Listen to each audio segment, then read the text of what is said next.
get kicked off right in the beginning right here. Bolt already just staying patient, trying to see what Solodripp wants to be bringing to the table. Okay, just some strings here. Okay, nice shield. Wow, just calling out the non-increased seed link here.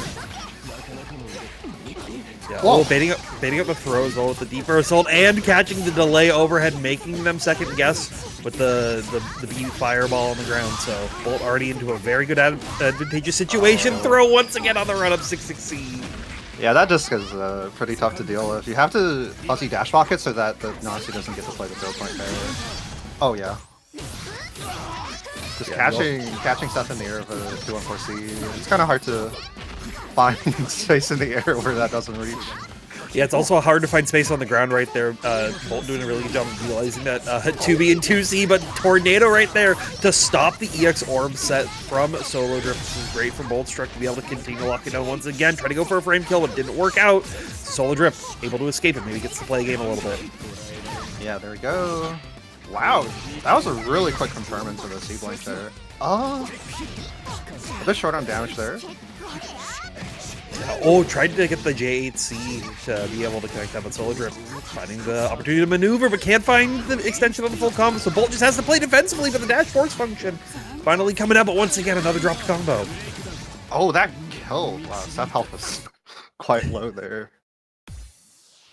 Yeah, I think if, like, they didn't go for the dash force function right there is what ticked the grid cycle over into Bolt. And I think just normal counter hit EXDP wouldn't have killed there, but with the Vorpal bonus, it was just enough. So, just good recognition right there from Bolt, taking that game number 1 very quickly. Yeah, and Bolt is getting these leads pretty early, so it's tough because once he has a life lead, he becomes pretty unpredictable usually. Yeah, trying to be a little unpredictable, even with just the smallest of life leads right here, and finding a nice trade and getting the great pickup afterwards. Ooh, that's a cool combo. Yeah, nice 2 back dash. Wow, 5C with punish. Can you win the cycle? Yeah, we'll get it just right at the very end. No. Wow, he got it. Oh, no, he did. Oh. Yeah, change shifts on the B disc right here, and just yeah, it's like you were saying, it's such a hard situation to deal with if you're not able to find the fuzzy dash block into it, and those CS is basically impossible. So now we just backdash away, not have to hold the C disc follow ups. Whoa. Okay, the 60 lands here for Solodripp. Gonna set an orb. Shield right there, though. Boltstruck getting a little more comfortable with this mix as Solodripp trying to go for it once again. Green shield not going to get blown up right here. The 2B will come out. Yeah, a little slow to catch the green shield there by Solodripp. And we have this disc again. Okay, Dio, get off me. Nice. Oh, immediately into C-Grab as well. Should get a big grip of damage right here if we can guarantee the cash out into IW, and it'll be just in time. Solodripp finally getting a momentum swing into their favor right here. Oh! Just letting the orb do the work here. Very nice. Yeah, I think they recognize that Bolt had been challenging a lot on those post-orb situations, and it was working out for them. So just playing that patient game. Give him another counter hit once again. EX Tornado coming out from Boltstruck, really trying to open him up. I think that assault was supposed to be a shield, but got crossed up once again. C-Grab will connect, and this should be enough as long as Solodripp does not drop it. Yeah, Solodripp finding some quite successful C-Grabs that round. Oh, think that. Nice. Yeah, it'll be interesting if Solodripp is able to get a lead out, obviously Bolt fighting the first hit and allowing them to reset the neutral. This might give Solodripp a chance to maybe go for another C-Grab attempt. We'll see what Bolt wants to do to get out of it. Right now, you're just taking the throw into the C-Disc and getting caught low once again. Oh yeah, it always hurts so much to get caught low there. I think this might kill. Oh yeah, it's guaranteed, I think, with maybe? It's maybe guaranteed. Well, there's a spacing on on health bars for non-grab starter min IW damage guarantee. Not someone who's like, I'm dedicating 1,000% of my time into this game. Orie keeps it pretty simple. Mm-hmm. Yeah, the AWT winning character. Yes, yeah. You see, already like just right now playing very patient. I think even TJ maybe recognizing that they had to be on the aggressive a little bit more, finding an opportunity for a great 3C punish as soon as they try to go for an A thrust. Yeah, great 3C here. TJ should be able to run some offense here. It's another 3C, okay. Hey, if it works the first time, why not just do it again, right? Yeah, for sure. That's the combo right there. You're going to see Woe now panicking on the shields a little bit, trying to just push him out, but this is the exact spacing TJ wants to be in. Nice chain shift here. Yeah, TJ is pretty down to play patiently with a life lead. So it's really up to Woe here to crack TJ. And the crack may be starting to show right here. Woe finding a good early hit, just going for steer. 2-2C Ender found the mix, but couldn't get the full extension out of it, so gonna miss a little bit. But Ronbu super right there, gonna lock TJ down to the corner once again, and TJ now might start having to be taking some risks, because the overhead is coming through, and this might be just enough. Yeah, this is, Woe definitely super confident that's going to kill CSing there. Good stuff. Yeah, getting caught on Reaper follow-up, though, but it doesn't matter. Increased B thrust coming in from downtown, giving Woe the tempo once again. Oh, the whiff, that was tricky.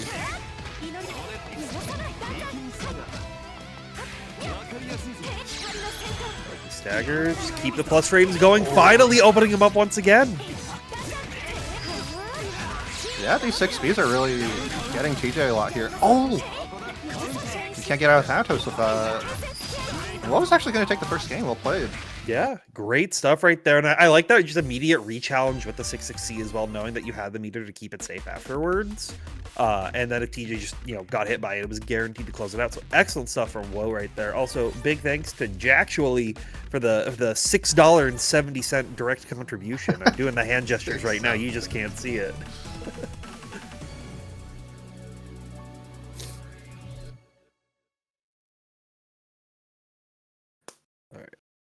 Let's see what TJ, because TJ had such a huge life lead in that first round, right?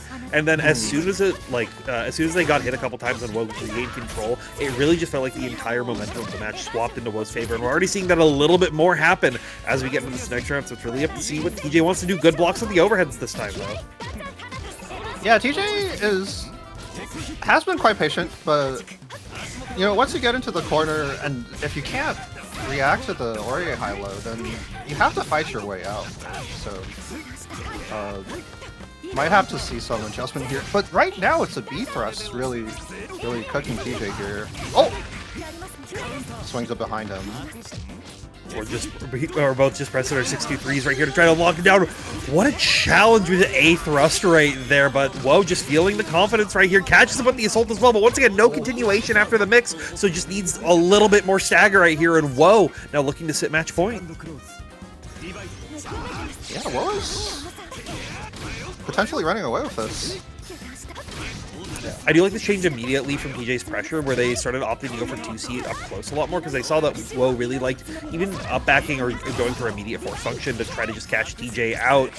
Instead, TJ locking him down, gets the CS sim after the post CS, going to be able to steal the corner with it, but Woe has been able to get out of these corner situations so many times. Yeah, TJ keeping Woe in the corner here. Nice throw. Has to contend with the cycle here on wake up though, so see what it is here. Safe drown? Yeah. I think they have tried to go for the DP, but just a little too late, even though the safe jump would have kept them safe. And yeah, TJ now just playing even more patient, knowing how aggressive Woe wants to be as soon as we get into that, right as we reset neutral situation. So TJ still alive right here, but these 3C's not going to be working out early for them this time. Oh, and the 6B connects for Woe again. Oh, the run under? That was pretty cheeky. I love that 6-6B as well to catch him out, knowing that Woe was probably just looking to backdash out of that situation, so catching him a little bit early right there. 2-2A CS, gonna be a great start. Yeah, this is a lot of damage here for TJ. About to take the cycle over. Nice thrust here. Actually gets out. We're back to neutral. Ooh, TJ block a 6B. Okay. Yeah. Immediately trying to challenge once again. Spaced out of the 5B and the 5C to connect for TJ, but once again, Divine Thrust has been the success story for WoW so far. Oh, dash C, no cancel 2A. Oh!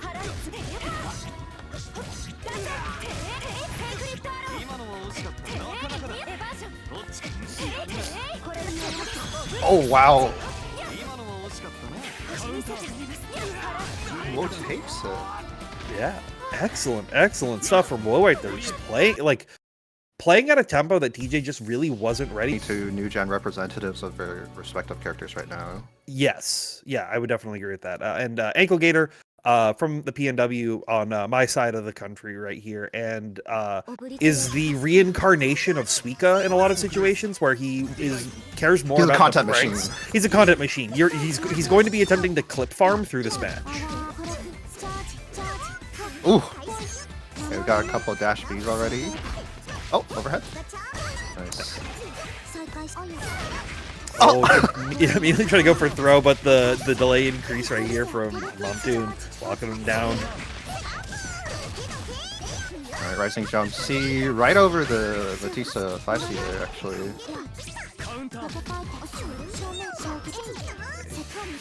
Spacing him out once again, trying to use the Miko Tornado to really bait him out, but Ankle just staying patient, being like, okay, you can do whatever you want over there. I'm not trying to get hit. Ooh, okay. Nice 5A by Moth there. Oh, tried to flash kick, but got crossed up with the Mika missiles right there, and Montoon taking game number 1. Yeah, he dealt with the flash kick like it was Street Fighter 6, you know, just jumping into his dead zone. Yeah. You don't have to do that in this game, but Montoon chose to do so.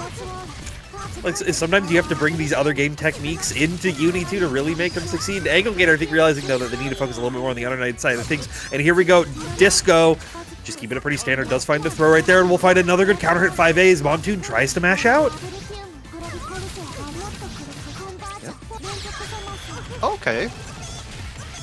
This might not kill, because Anklegator is greeting the meter, but very large life lead here.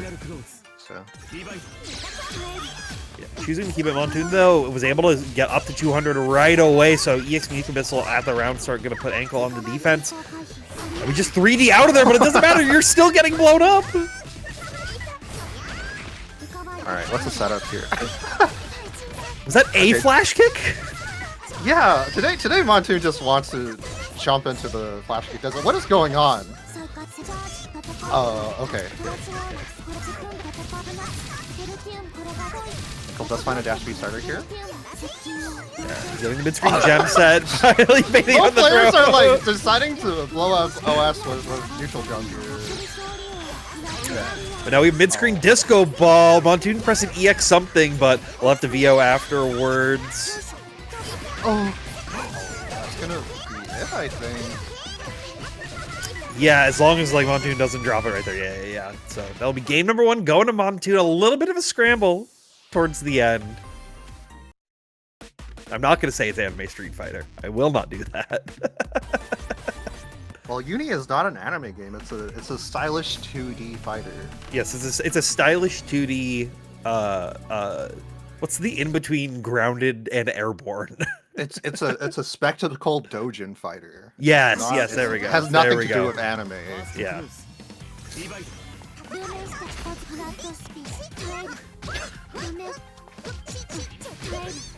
You see Ankle, I think, shifting up their game plan a little bit right here. Was playing a lot more patient, just allowing Montoon to come in and some staggers, but Montoon's still doing a really good job of finding opportunities to open Anklegator up. Montoon is just sending all the highs right now. They're also setting all the crossups right there, and Ankle not immediately prepared for them.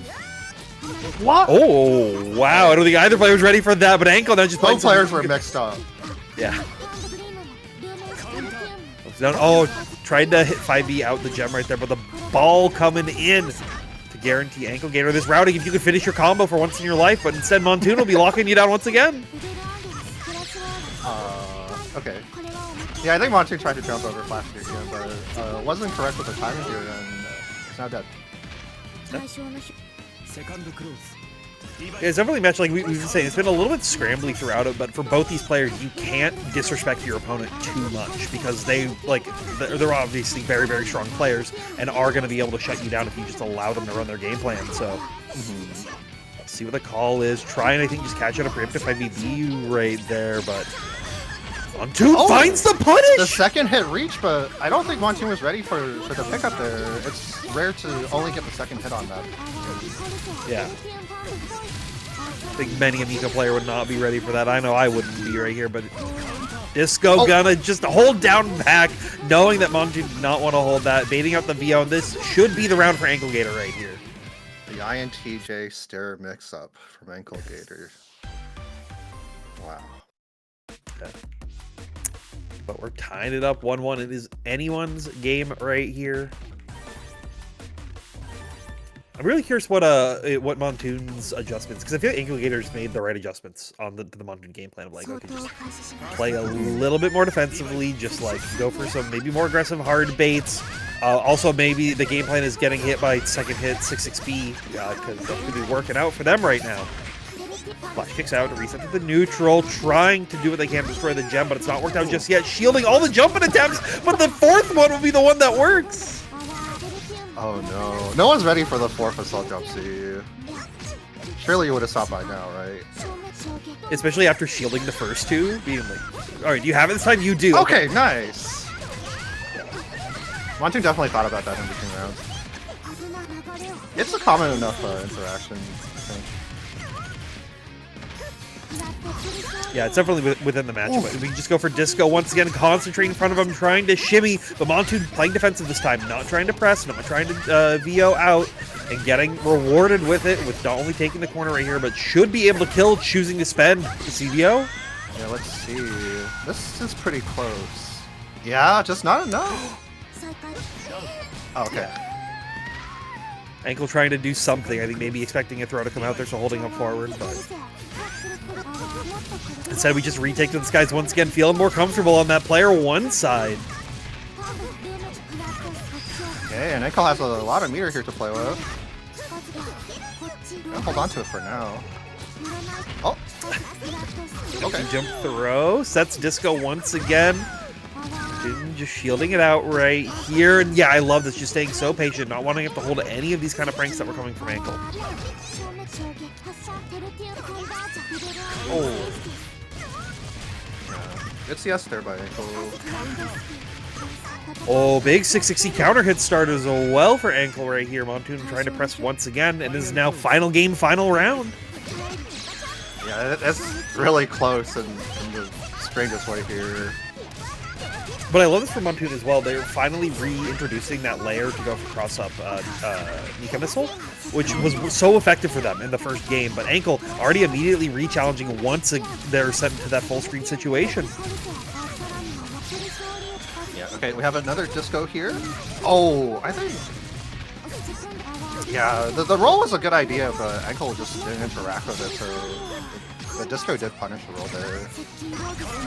And the Disco's going to punish the VO once again, and this should be it for Anklegator, taking the set 2-1 to move themselves once, like the outside of the Midwest, like we're like Montana, Wyoming, North Dakota, South Dakota. I don't know. I got seasoned high school, but we're going to see some great gameplay right here. Hatorn finding a great anti-air right at the start. Yeah, I love the slide dash block walk up late there from Hatorn. Whoa, nice pick up. Okay, we have a B-Will here. Okay. Oh, and the overhead catches Hatorn. That 660 has been really good for Boltstruck throughout this entire tournament so far, like when we just saw them on stream previously. So we'll see if they continue to use it in the Hatorn match. But right now, Hatorn showing almost no fear right there. Didn't delay the throw enough to be able to get through throw protection right there, and tried to flash kick out, but Boltstruck knows that they want to even up this life total very quickly. Yeah, Boltstruck definitely not a stranger to this matchup. Has played free game no complaint a lot in the region. Oh, splash kick. Late on the shield from Bolt, and gets caught by the pillar follow-up. Yeah, it was. I think they thought that they were out of the range of it because I feel like it hit just barely on the tip of that hitbox right there. So Hatorn, though, good recognition on the confirm right there, able to steal that first round after losing the mid portion of it a little bit right here, trying to open them up. But Boltstruck takes the throw and able to take their turn. Flash kick. Yeah, I like to think of Kuon flash kick sort of as like a stat check. If you don't have enough health to like run offense against him, you're eventually just going to die. So it's really scary to have a large health deficit versus this character. I do like the plan as well from Bolt to go for delay tech right there because I saw Hatorn wanted to go for mirrorless wheel. So they were able to get out of that initial Oki, now able to block a lot of this, caught the green shield, but will get the opportunity to tech out and have Celestial right here, so this hit's going to hurt. Yeah, the A sword card followed actually hitting there. That did 4,500.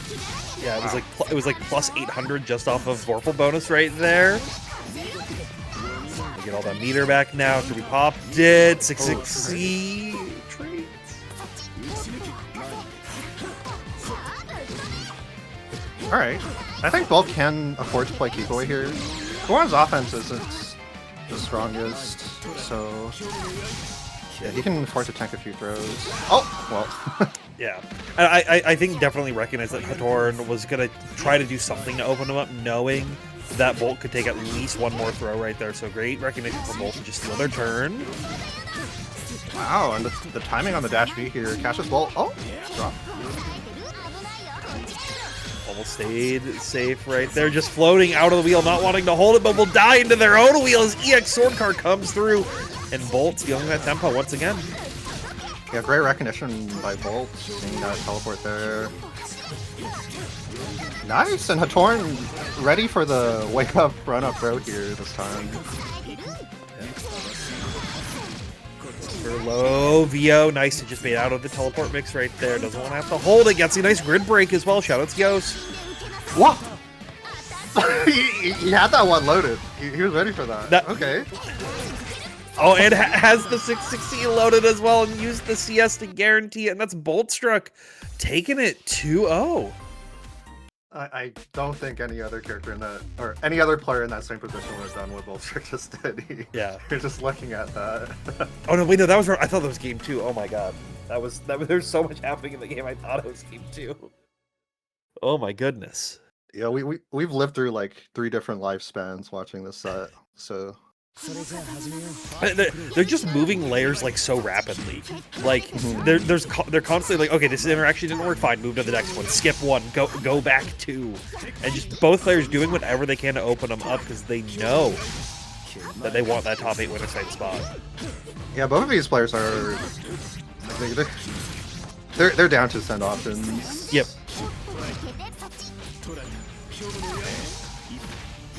We're getting a lot of small hits here.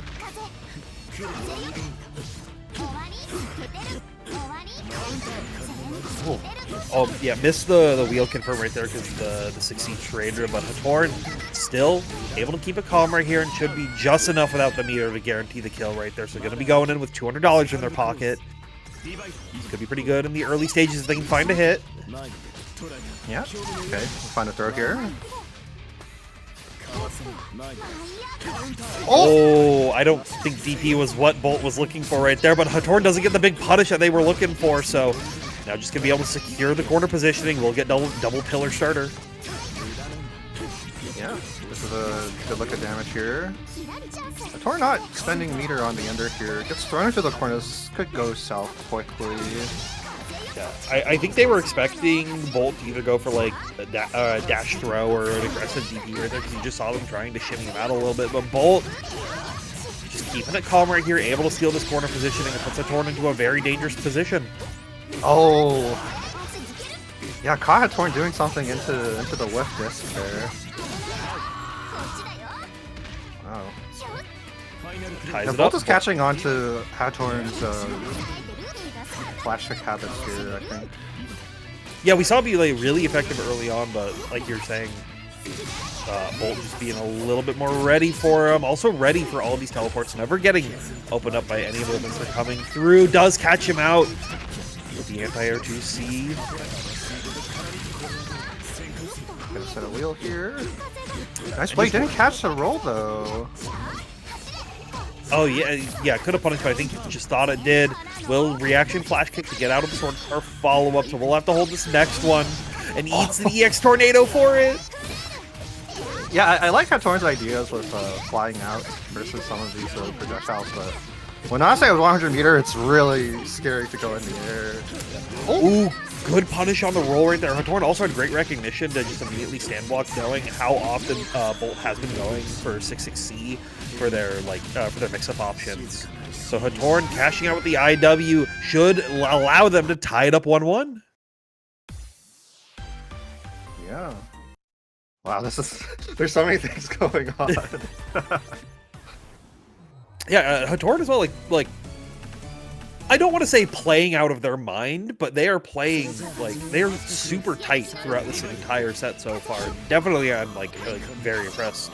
Obviously getting an upset on Texas Hammer is no, laughing matter. So we'll see if they can keep it up right here, but Bolt already shifting to play a little bit more patient, finding that tornado anti-air. Yeah, he missed that shield earlier in game 1, but finally finding it now. And Bolt is so... he's getting away with a lot of greedy options on Wake Up. Just leveraging the threat of CS to run up and take his turn. Hatorn now has the cycle locked in, going to be able to even up this health deficit to just about even right here, so Bolt has to be a little careful. Good tech out, allowing the cycle to go over to Boltstruck. Just immediately using any resource they can to try to secure this round. Oh! Got hit by the second hit of the low teleport there. Yeah. Bolt was trying to fuzzy, but missed the timing. Oh! So the good old CS EXDP will close out that round. Even after Hatorn finally allowing one of his teleport mixes to work out in their favor, tried to shield the 6-6B right there, but I think that actually created a gap that allowed the pillar to punish the dash or the press attempt for Bolt. Yeah, it's a natural gap there, but the gap is usually pretty small. Yeah. So Bolt was definitely looking to shield punish the no cancel, and got caught for doing it. Nice reaction here by Bolt. Nothing Kuon can do once he's already committed to the wheel placement. Oh! Tried to flash kick, but Bolt just staying right outside of that range, allowing the disc to be the starter for them. Should be able to lock it down once again. Attempts to roll out, but doesn't throw in time right there. So Hatorn able to tech out and now has full quarter control. Yeah, this is... Oh my goodness. Whiff throw is plus. Whiff throw is plus. He whiff throw to psychically convince Bolt to whiff throw. Oh, great. Oh, that was a great hit right there, but didn't have the full confirm and didn't have the punish on the roll either. So Bolt now gets that, and as well as the follow-up hit afterwards. Hatorn does not want to be locked into this corner, and the tempo has fully swung into Boltstruck's favor. Yeah, there we go. Another throw off of a whiff disc. Okay. Oh, Hatorn actually giving up cycle there by doing that. Yeah, and because of that, gonna get ate by the DP and immediately getting hit by the next interaction. That's gonna be Boltstruck, ending at 67 seconds, taking the set 2-1.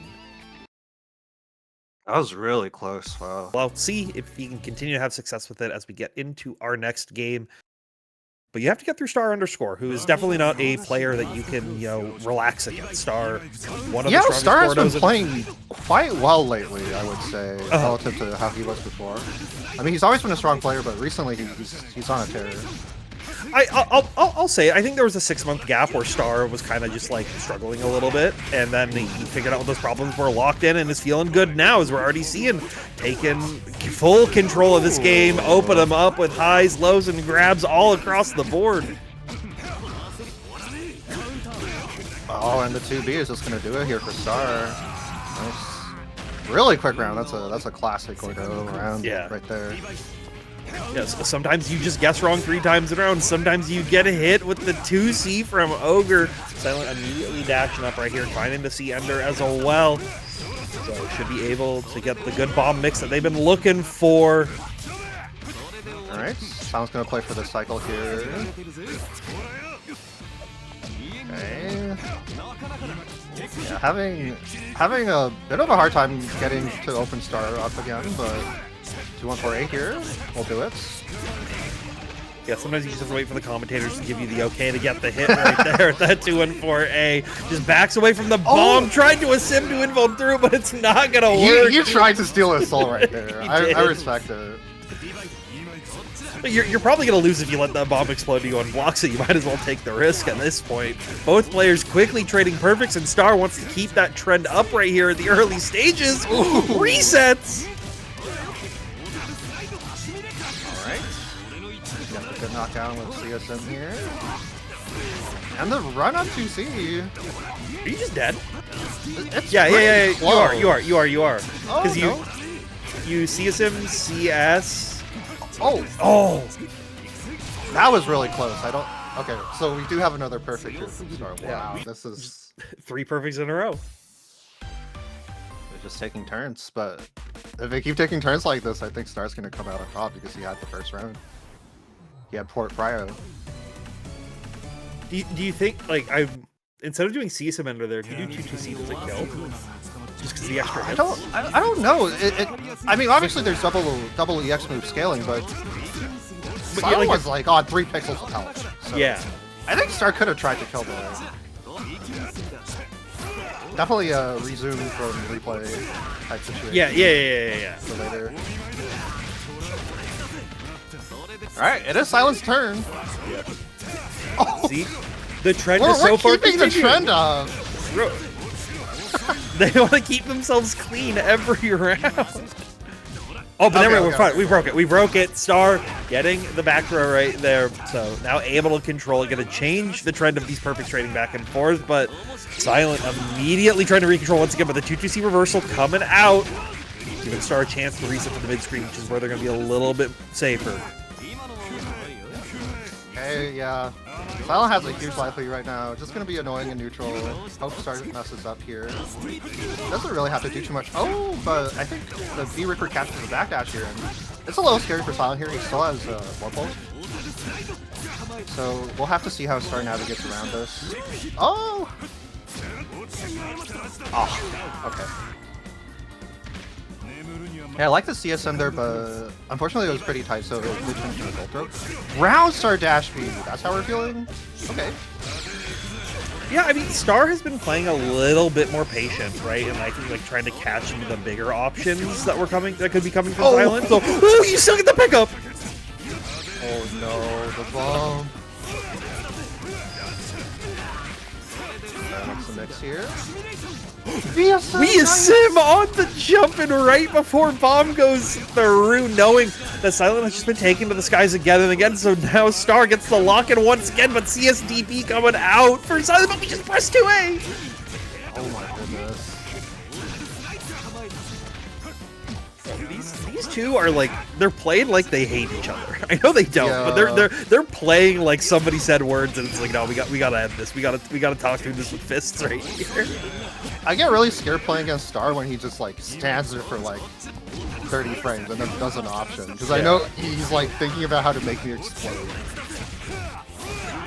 Yeah, speaking of fix this game. I was gonna say, yeah, just speaking of exploding right there, Silent finding in the big counter hit Lariat right at the very end to tie it up. Okay, so we're one apiece here.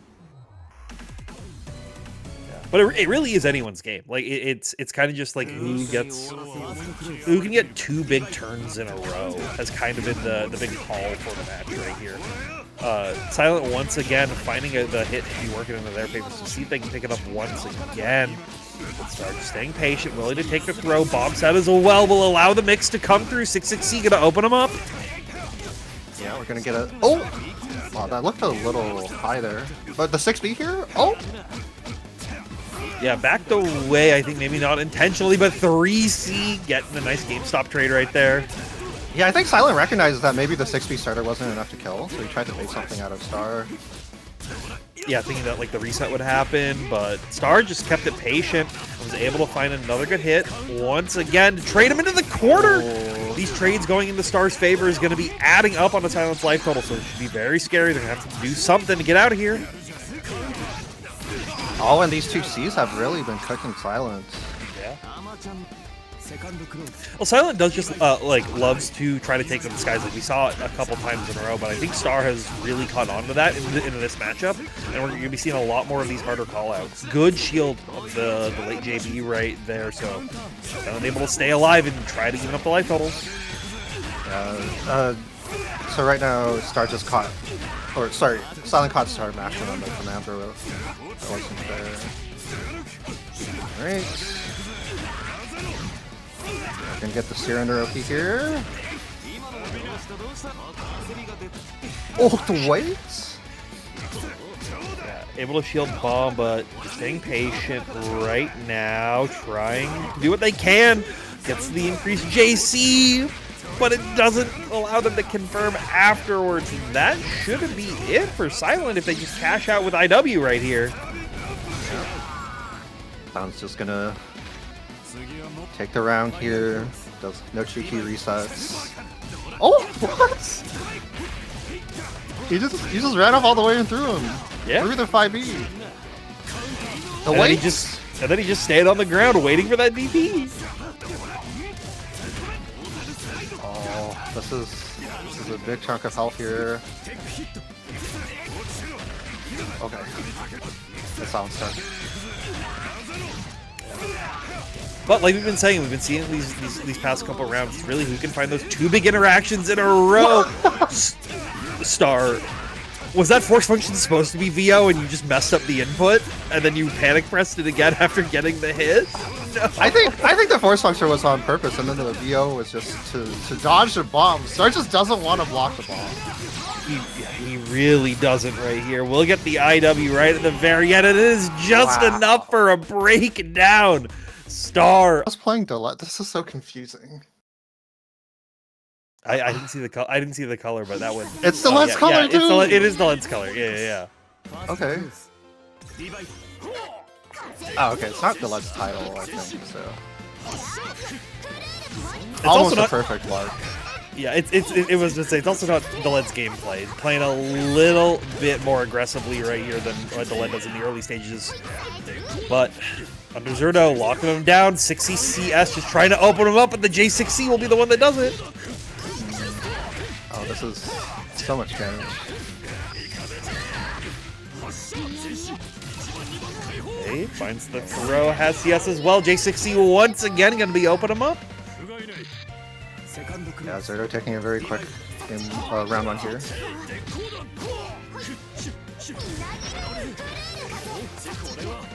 Dio's out and just doesn't want to have to hold the strike throw pressure right here.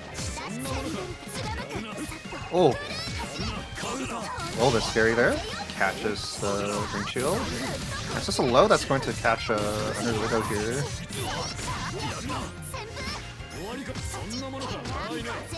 Blocking the 6-6. He tried to challenge with 2A, didn't get blown up for him, but got tossed afterwards. So Sandwich finding more opportunities to open him up is what I would say, but Zerdo getting the great 2AA confirm right there. Okay. Oh, immediately, I think just trying to press into meaty sword car right there, so Sandwich quickly tying it up. Yeah, both these players can play quite fast. Here by Sandwich. I think you're seeing that like sort of be the root cause of why their rounds were not going into their favor, because they're just being a little too quick with the decisions and getting punished for the opponent being a little bit more patient. You really see Zerdo trying to make these 5A confirms work, but the C Tatsu will be the starter for them here to secure the corner. Oh. Oh, it's so scary here for Sandwich. Good blocks and all these overheads coming through. See how much Zerdo has been really utilizing though, to really trying to do anything to open him up. The throw finally comes through. Not quite enough to reach there with the EX Fireball. Just a little too slow for the 2B whiff. See, Fireball will connect right there though, and Zerdo finally finds the opportunity to take that round and will be moving up 1-0. Yeah, Sandwich is maybe not getting to play the game too much, ending up in the corner a lot, unfortunately. I know Sandwich is usually like quite good at scrambling in the mid screen, but when the Akatsuki 6C hits you for like 4 point whatever, it's a bit hard to run that game plan. You just sometimes in those situations you just kind of have to like wash your hands and go, yeah, I got Akatsuki. That just happened. 6-6C counter hit at the start, trying to catch Sandwich pressing. I think it was 5C. So Zerdo locking him down to the corner once again, and this has been the recipe for success. If you can continue to try to open him up. Okay. Ooh, land 2B catching Gordeau here. Ooh. Tried to forward tech to get out of the B disc set, but unfortunately that does not work. So Sandwich locking down the corner once again. Throw.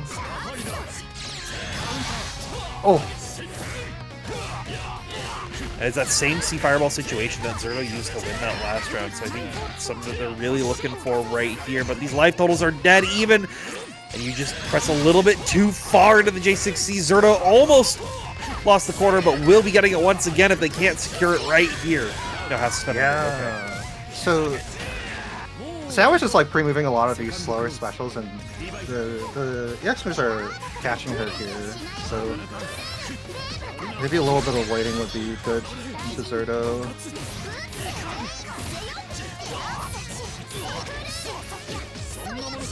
Oh! Oh, and the Bitatsu goes over the 2C. That was just straight out of Block Stun, immediate Bitatsu. Yeah, and now catching them out. You're seeing Sandwich, I think, be on the back foot a little bit and be like, okay, I gotta start trying to take some risks, or else I'm gonna be losing this round, but getting opened up for it now a couple times. Bitatsu blocks, C Fireball will not be punished by the IWEX. Yeah, IWEX is horizontally pretty large now, so good awareness by Sandwich there. Still has a lot of health to get through. This is a good start. Yeah, finding a nice 6-6V should at least put you into a one-touch, almost one-throw situation right here. Yes, to keep him up, but we DP it cross-cuts itself with the 2-2 input. Zerdo now in control and finds the TRM to close it. Wow. Yeah. It's been a minute since I've seen Defiant play in a tournament. Yeah. Because he basically refers to himself as a casual now, even though of course he's still very strong. Yeah, but it's not the big not grinding as much anymore. Like he was at Combo Breaker but didn't enter, so definitely always now a treat to see one of the strongest players in North America, maybe the strongest player in North America, put in the work with the Londrekia.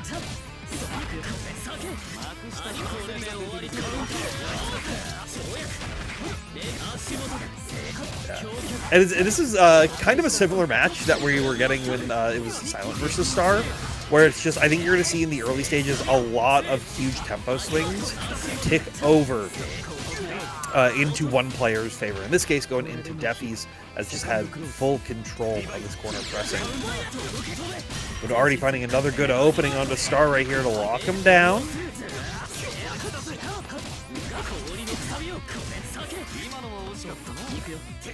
The flower behind, tried to open up with the JC right there, but 2C caught out for Star, giving him a chance to breathe a little bit.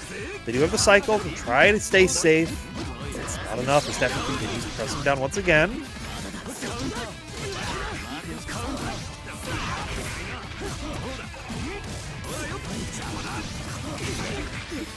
Sets up one more. Reaper not gonna get flipped this time. C Fireball, though, allows the reset for Defi. Good challenge to the 5A to get rid of Freeze State, but a 5BB gonna be what Defi wants.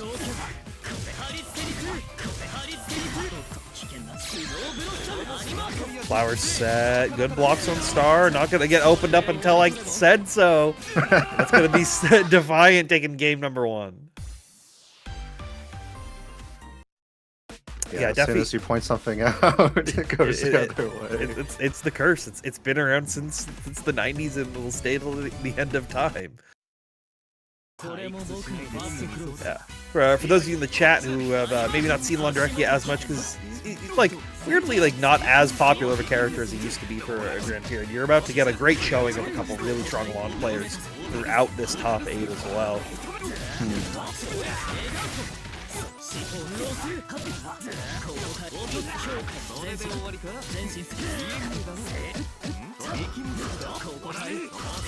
Patience to just space out, but we use the 4C to make sure that Star couldn't go for like a non-EX Reaper. Try to catch up the spacings. Flower from the front. Catches him out. Maybe the double overhead. Man, I feel like a lot of players maybe aren't super familiar with the lawn matchup anymore. Because we don't have as many players around who are active. It's like Jade and Hammer is like really it.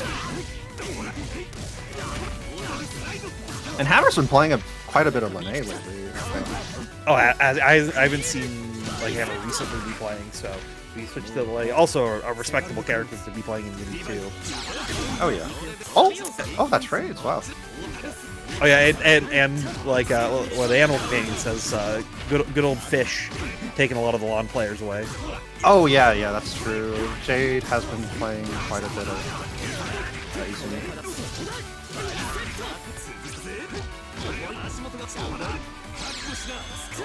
Oh, jumps out of the a Sim, wants to make sure they don't get opened up too crazy. Does find the cross of low A. Star tried mashing on it, but that's plus. It's always been plus. It's a little rush showing in this matchup familiarity.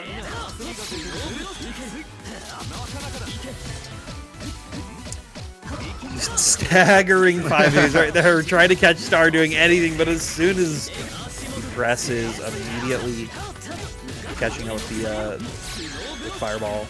It's Flower once again, but we just roll through VO to now lock you down on the corner, Defi. What are you going to do with the Star? A thrusting Defiant back into the corner. Doesn't want him to push out. Backs away after the plus frames and sees the Fab. Trying to think they were pressing something, but Star finally finding a hit right now. Star actually just whip punished Long 5D. Can we put that down on the records? He's nuts. I refuse to believe that Lawn 5B could get whiff punished, so no. Okay.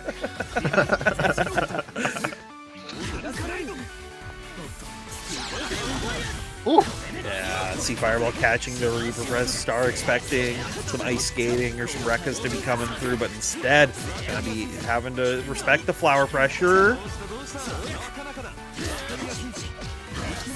Yeah, Defiant having the correct reads on the Reaper is a lot here. Maybe Star could turn to using Force Function. Oh. Yeah, that's last stage, so it doesn't get a pickup without resource. Yeah. Good shields, but it's still plus enough. Just immediately re-challenge with the Reaper. Get the 5 Reaper combo.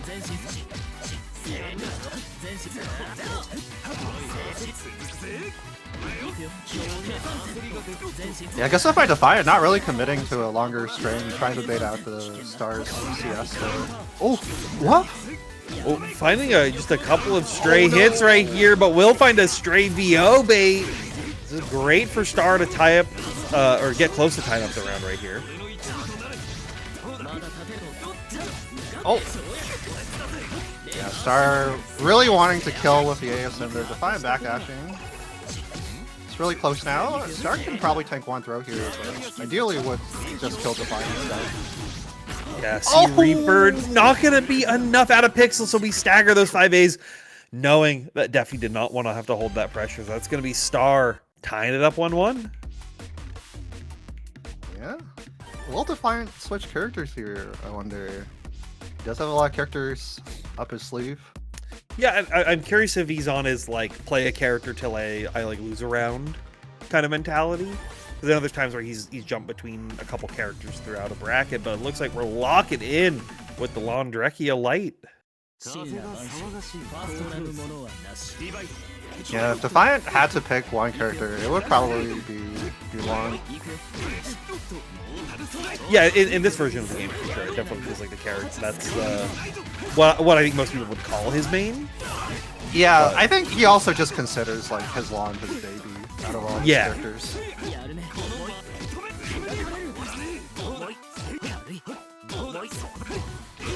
Okay. Yeah. Very scary for Defiant to tech up there, so tanking it and taking the CS there. Whoa! Rising jump C.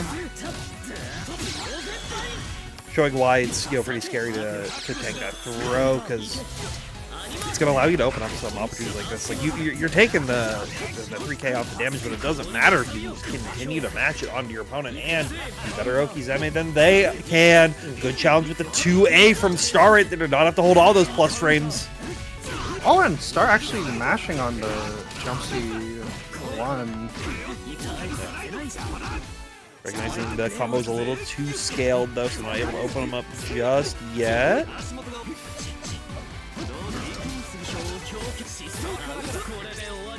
Okay.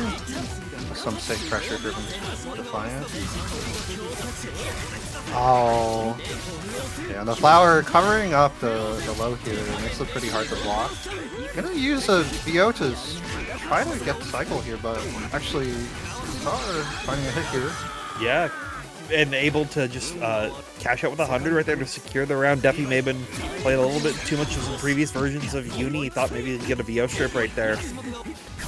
Yeah, the VO did give him a grid advantage, but Star just shielded him out afterwards, so it didn't end up working out very well for Defiant. This is working out very well though. Reading the SM here with the Rising Jump C. Lots of damage. Uno reverse, puts Star into the corner. We get a snowflake. Oh! Like the delay 3C to try to get out of there. I think tried to CS, but got grid broken. Yeah, it's either that or Star tried to switch his block a little bit too early. Okay, nice tech by Star here. He does have Celestial. It was just like what you were talking about the last time when we had Star on, where the scariest thing you can do is just stand still for like 30 frames. Doing it once again, and now getting rewarded with the corner. Defi forced to VO. Get out of that situation. Wanted the true and blue reversal right here. Whoa. Gets clipped by the end of Flower, but neither player was prepared for that, seemingly. Alright, Defiant does find a 2A starter here. It won't be enough to kill. Gonna have to see what happens during this Oki situation. Star mashes on it. Defiant not ready to whip punish, but still holding on to control here. Keeping Star in the corner. Ah, there's this full-on run-up throw. Okay. Yeah, just trying to make sure that they can add so many different options to the mental sack in that situation. When it gets to this point, now that we're in the final game, final round of this winner, semis, good shields from Defi, but they tried to press out, getting clipped by the Reaper and the delays with those 5A presses right there to catch the delay tech. Uh-oh. This is really going Star's way so far. Defiant has no resources to play with here. Tanks another throw. Yeah, knowing that they can at least survive this one, but the next one is where it gets scary. Does immediately challenge after a post-delay attack. Catch the 3C whiffing. Oh! It's so scary. Oh, the 5C connects! Star's just playing hot today. Oh. In the Izuki into the Akatsuki, which makes sense. That matchup seems real bad on paper. Yeah, this matchup is not too great for Nanase either, but Bolt is definitely more comfortable on Nanase. Yeah. It's definitely this is a matchup that I've seen Bolt play many a time, so.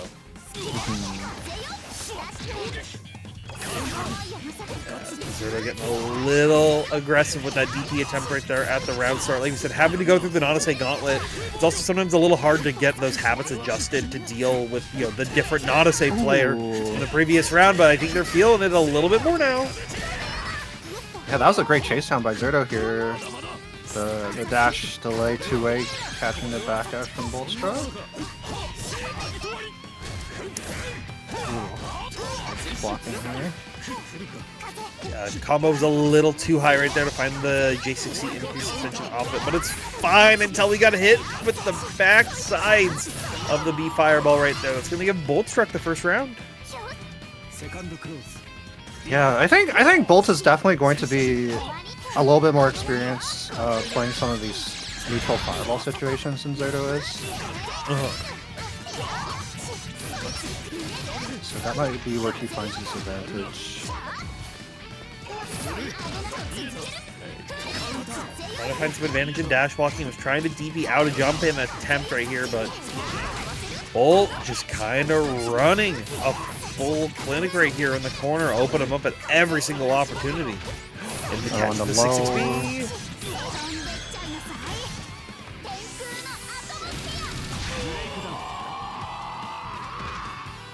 Boltstruck cashing out with that 200-meter, securing round or game number 1 and rounds 1 and 2.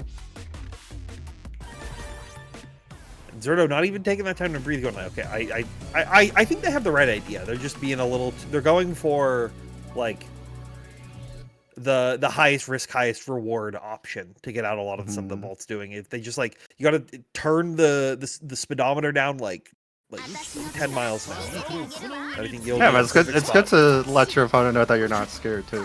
That too. That too. Oh. Uh-oh.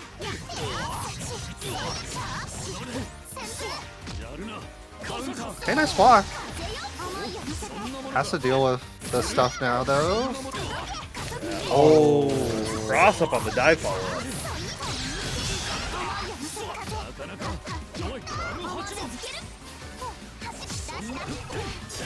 Nice match. Yeah. I think a lot of people are scared to challenge with the B-disc right in front of them, but I know Aka's like stubby or normals actually helps him in that situation. So good stuff right there. And this is the big thing that we've been seeing with Zerdo. If they're able to get corner control, they are in the driver's seat for these matches. And you actually can kill here if you do want to spend the 200, and you will, because you have the CSIW for Zerdo to allow them to get this round. Good stuff by Zerdo, getting a point on the board here. Oh.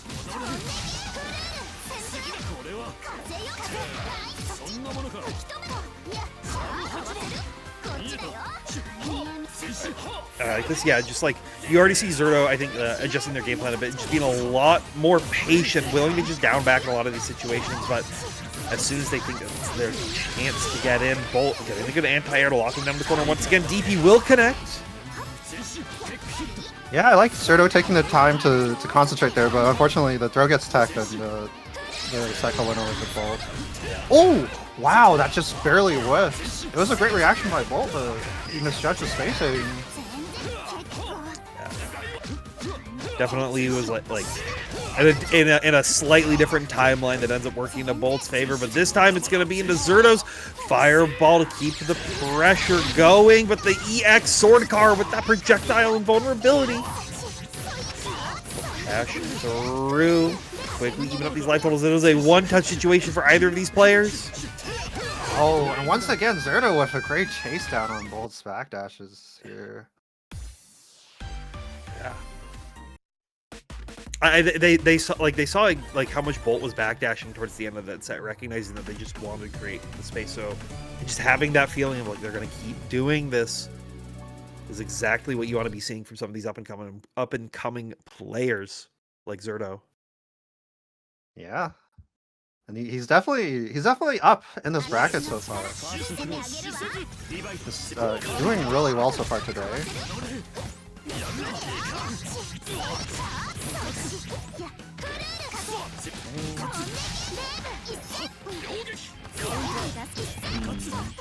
Bolt keeps going for these whiff sword car follow-ups, but they're getting delay tech quite often. On the low. I think it's fortunate for them, but that Zerdo just hasn't had the opportunity to get a big punish on them. Like they're having the right call of going for delay tech to beat out sword car with, but not able to get any big reward out of any of these hits so far. Yeah, Zordo definitely is super successful in the corner, but throwing Bolt back into mid-screen position. You also saw like they on that last CS attempt, they did. That is something that Zerdo is good at. We've seen them on stream multiple times. They just, if you send J60 enough, it'll work. That's Street Fighter right there. That's Footsie's the walk back far 5B. Oh, nice smash! Bolt gets out.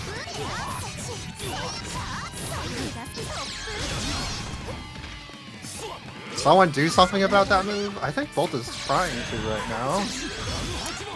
No, if someone is doing something, underzerdo is pressing that button. He's going to keep pressing it. That is something. Yeah. Oh, increased fireball doesn't clear out air fireball like that. I thought with even the multi would be fine, but it's not enough just yet. Not able to get the chase down that Bolt was looking for, but the Tatsu will be if the 6-6B was just a little bit deeper, but unfortunately it whiffed right there, and Bolt is on point. Yeah, he needs one more here. Oh!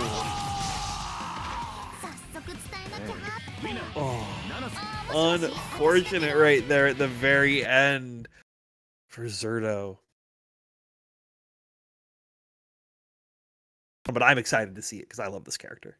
Oh yeah, Kuon's sick. This matchup is interesting. This is like a are you gonna flash kick me right now sort of matchup.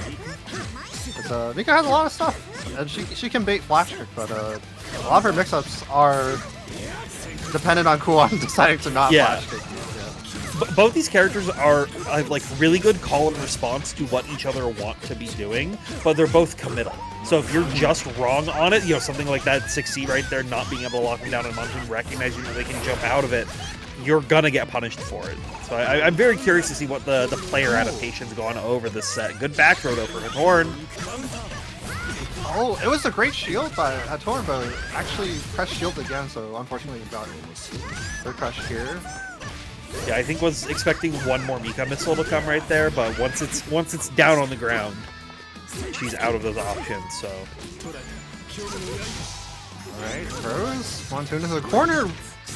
Fails a dash block on the meaty wheel here. That's really unfortunate for Montoon. Oh no! No, you didn't look at the triangles. Oh no, you didn't see your ground bounces were gone. So unfortunate for Hatorn, but they are not letting that get to them so far. They know that they still have to keep this momentum up. Oh no.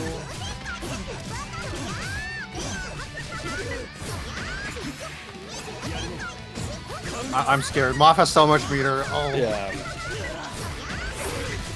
Moth has meter and has the hype of like, oh, I just blew you up for messing up an IWEX right here. You already see them trying to go for the cheeky mix, but there we go. Flash kick coming out. All right. Okay. Nice mix. And Hatorn crawling back into this round here. And the flight low is going to catch Moth. That should be this round. Oh, yeah. Nice.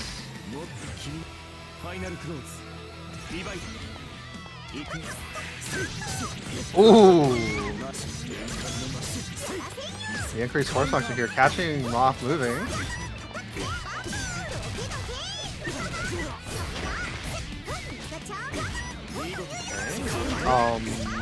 Had forward tech, but it's fine. It's a tactical reset anyways for Moth. Yeah, Moth is always tactical. What is going on? Okay. I think it was trying to cross up Tornado, but did it too like early, so it was still being cross-up protection. But it's fine anyways, because we just have Mika EX Mika missile as the great equalizer. Flash kick coming out, and Hatorn just has to be right so many times in a row right here, but doesn't tech the ground. All right. Yeah, that gold throw is definitely harder to tech than like a block string gold throw. Yeah, default throw. It's because it has the reduced like tech window, so.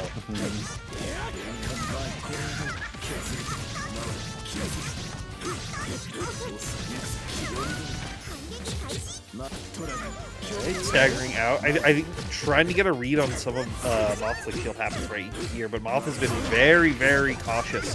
Doesn't want to overextend the shield, knowing how bad being grid broken is in this matchup, especially. So, Yeah. Moth has also been really, really good about playing around Kuon 6C. yes. Oh, nice wait.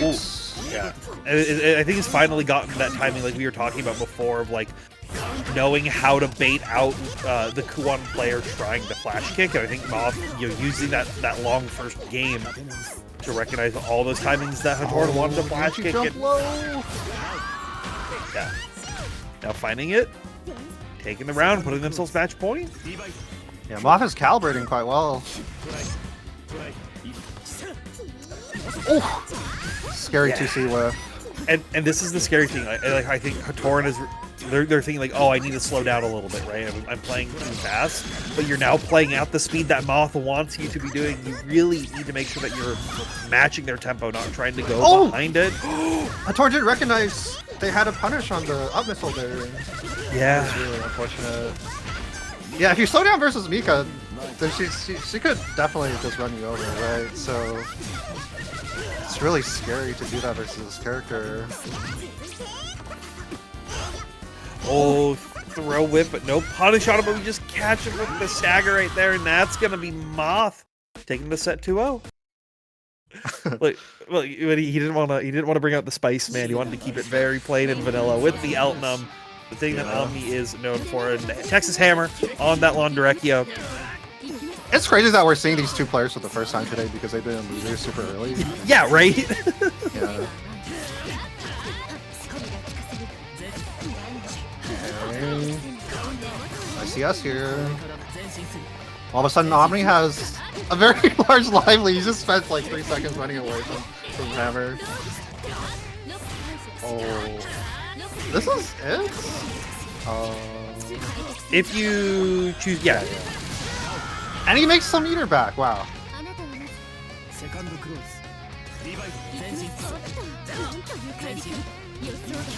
Okay, good TRM though from Hammer. Ooh. Yeah, wait, no, Jushichi's right. This is just Florida. This is just Juicy Monthly. Oh yeah. Juicy Monthly for $1,000 is crazy. Yeah.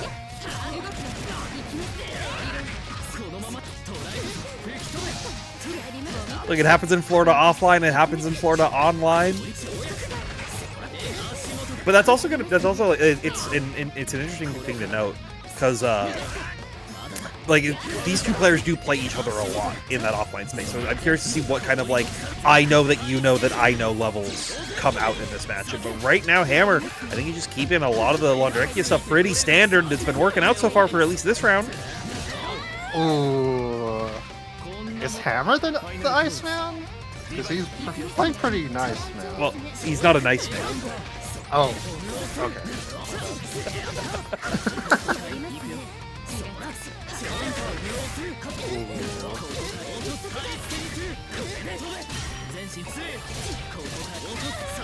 Okay, we get the 2-2 here. Oh, God! Omni doing something on Wake Up.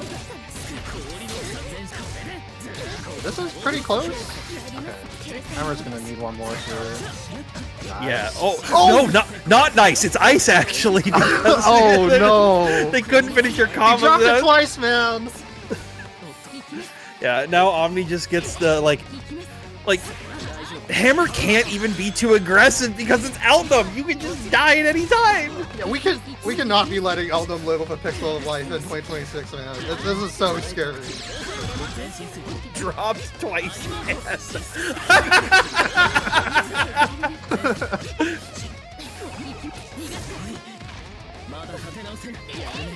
Okay. Hammer, you got this. There's 37 seconds left. He's so dead. I'm looking at this and I'm just like, oh. Okay. Well played. Because you're right. Like he could have lost at any time right there, but Hammer just played really patient. Yeah. I don't know. I see Eltnum with 1 health. I'm just thinking, I'm done. But yeah, Hammer staying composed. Well done. Taking the first game. Oh, And now we get a reset. We're back to normal. Everything's okay. It's not EX Eltnum on screen anymore. I don't know. Omni has a lot of grid right now. Okay. We've denied Celestial. Ooh, late hit right there. Finesse out of that 2-on-4.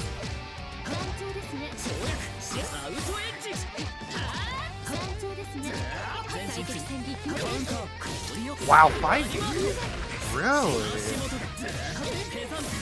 Yeah, Omni, like, I don't think wants to show the, like, standard ADP throwbait stuff super early on, because they kind of know that Hammer's, like, thinking about that layer. And Hammer just immediately moving past it, getting a ton of reward right here. Not going to let that VO timer tick all the way down, but still has... You know, we're in a very similar situation. There's a big life lead, but it's Eltnum. We let Omni out. Yeah. Oh, wait, wake up 2A, okay. Sure. You can let him out, but we can put him back in right there. Hammer finding the 2A press.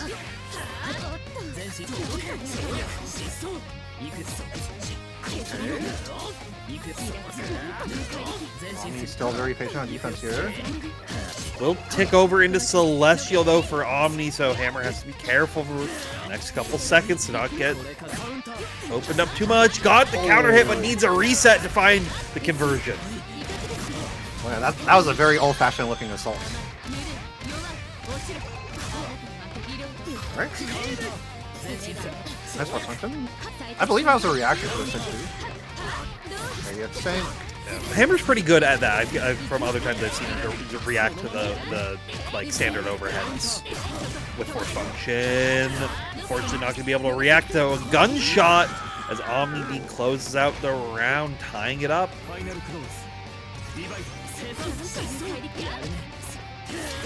Whoa! A little bit scrambly there. Attack by Omni.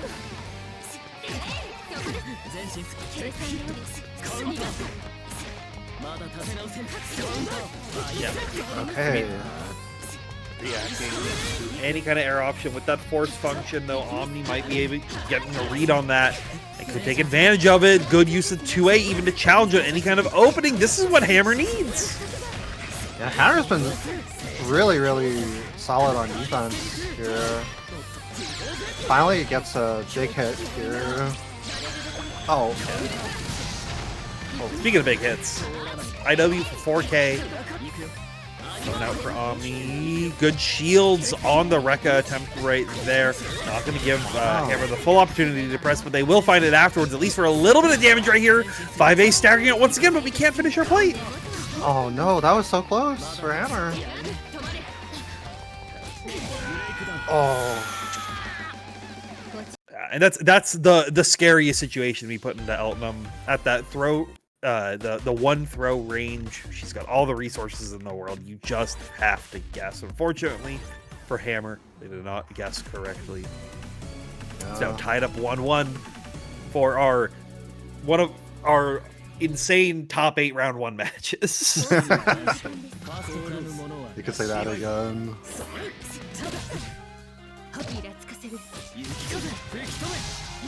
Yeah, Hammer's finding a lot of great, like, stray hits.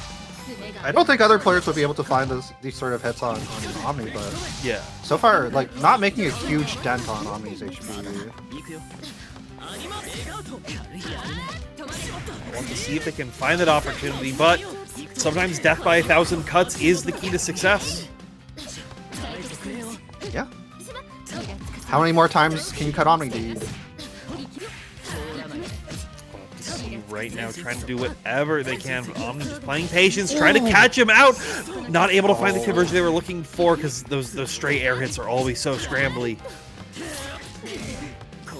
Yeah, not in the right spacing to route into that. And Omni finding some throws versus Hammer. Meaty dash B here. CS? Yeah, it should be more than enough right here. Doesn't even need to spend it. Now OmniDeag sitting on match point.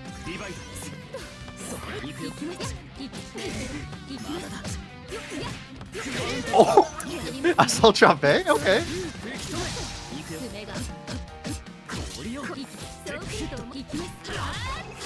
Oh, nice challenge to 5A immediately.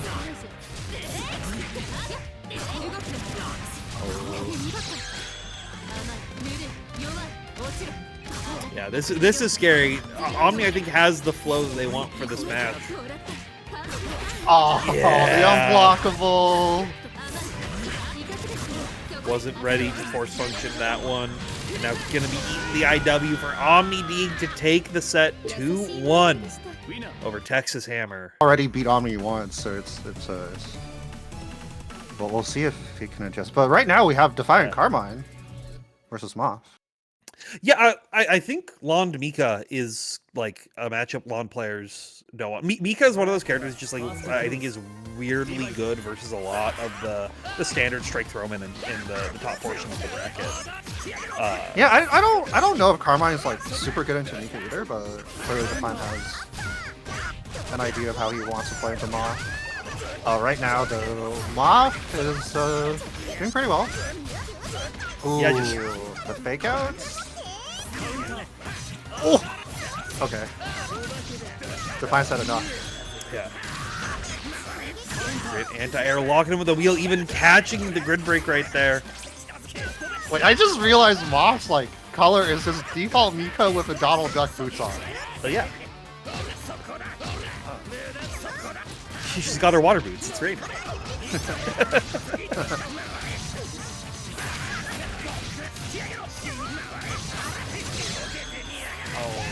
Oh, this doesn't kill.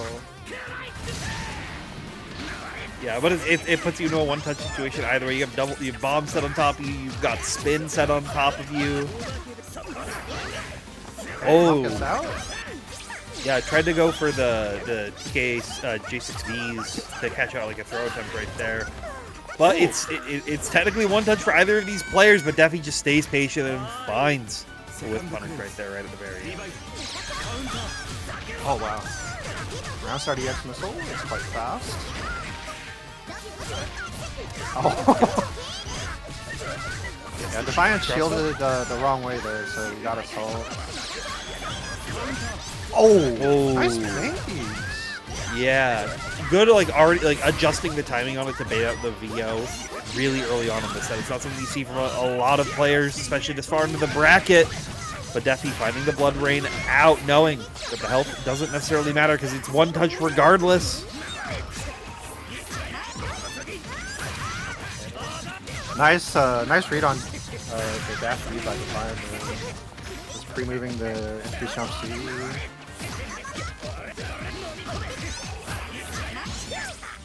Oh, ooh, yeah. CS is recognized the green shield, just guarantees themselves to throw right there. One more EX wheel will do it, but we guard thrust out. Now we're back to playing neutral, which could be successful for Moth, but the 6B comes in to snipe him from across the screen. Yeah, Moth overcommitting a bit there in the air. It was already pretty scary to whiff the increased jump C, but to go into the follow-up air tornado just puts the red dot on your head from Carmine, I think. But it's also a reasonable check to be like, are you ready to react to this? Like, are you ready to know exactly what you need to do in this situation? Which is not everybody is ready for that, especially with Defi, who, like we were saying, hasn't really been grinding tournaments too much. They're still playing the game, but in a tournament setting, are you still ready for it? But Defi showing that they are and able to secure that round and taking them to game number 2. Ooh. TNS catcher with a 3B.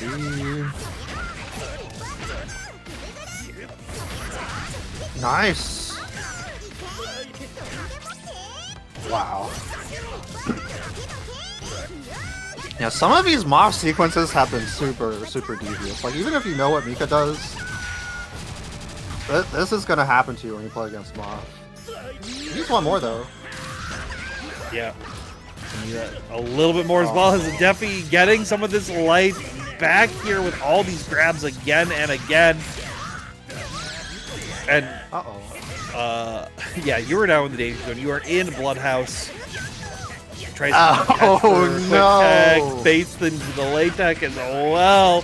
Moth, this round was yours. Eos to get out, so this is good. Being able to reset in the neutral, but Defi just backing away. And you secure this round, you do. Oh no. Yeah, Defiant being really good in the set about catching Mika when she whips air off. At least from afar. Hey, get in the crystal! Oh, oh no. Oh, that was evil! You know, I feel like people have forgotten about this character and the crimes that he can commit. Everybody's doing different kinds of crimes on different characters, but Carmine is still evil.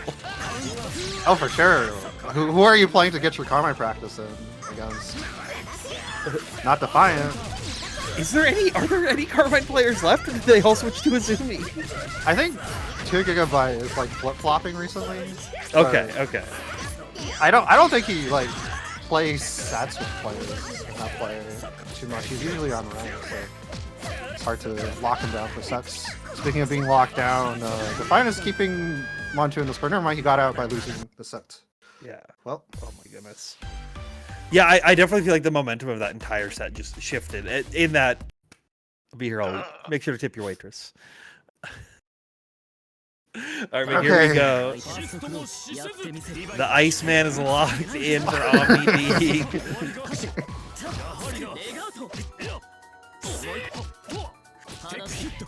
Okay.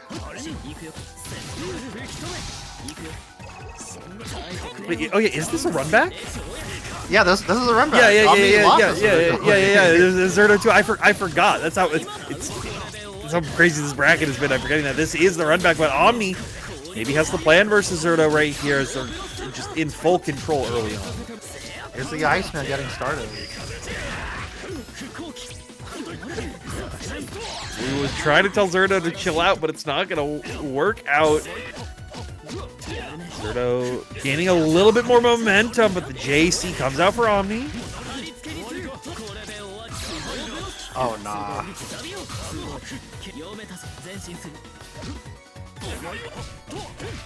Oh! That's an unfortunate drop by Zerdo. Chills! Chills? Shaylee, that was not chills.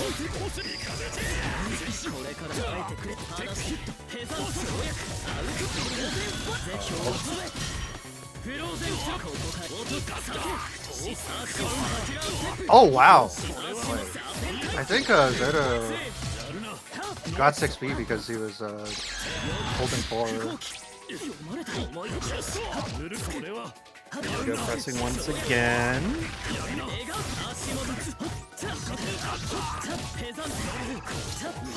Wait, Omni has no. You option selected out of that. It's like Omni has. Oh wait, no, it doesn't. Never mind.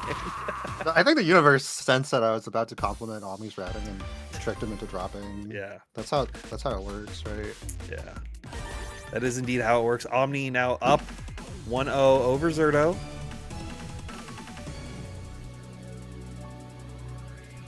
I need Zerdo to lock in. We cannot be letting Iceman to lose their semis with us Londrekia. I believe in underzerdo. I believe.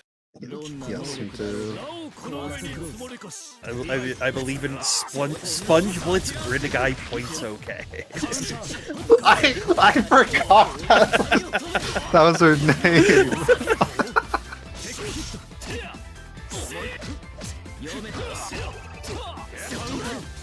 Oh. The other thing is like Omni is just so good at this like layer 1 level of pressure that Zerdo I think now doing a good job of adjusting the timing a little bit. You already saw Parry now coming out, tried to throw, but the Ice Rain connecting down. Ouch.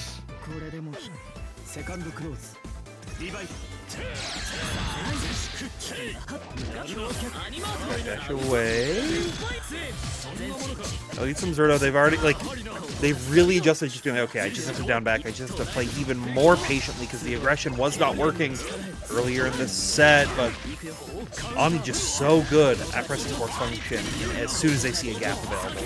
Yeah, I think Omni has really done a good job of dissuading Zerdo from like running too long of a pressure sequence with these force functions. And now Zerdo is a little bit disoriented on offense.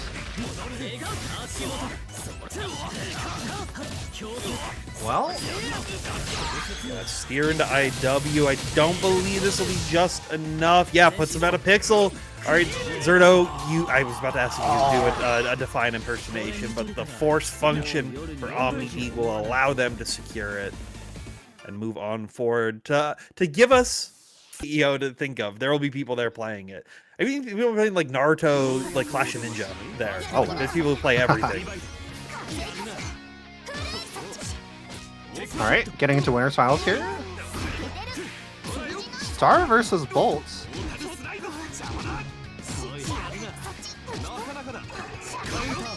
Oh, They're doing a good job of just like trying to be spaced out into the exact 5C, 3C ranges that they want to be in. But as soon as it gets too close, that's when Boltstruck feels the most comfortable right here. And so you're going to be, I think you're seeing these players trade that screen positioning a lot. And it's going to be up to Star to figure out how to get out of the corner right now. all right, here's the whiff disc. The fly on your nose. But Star gets out. He's back in there. And he's out. And now Bolt is in.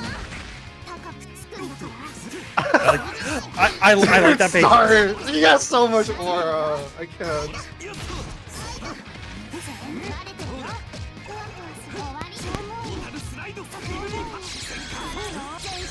Oh, yeah.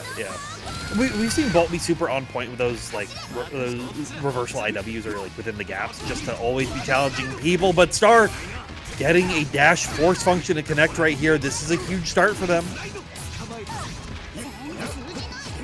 Safe jump. Bolt respects it. Wow. Yeah, but you can't respect everything forever right here. And Star with the CS, with the meter at the very end, should guarantee it making a big comeback to secure that round. Yeah, that was a great delay to a caught Bolt trying to intercept the dash assembler. Good game sense by Star.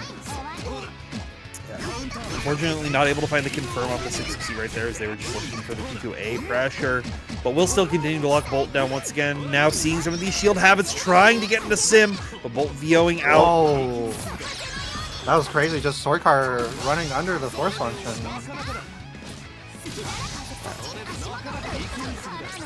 Again, good check on the dive. 2C not going to open up Bolt just yet.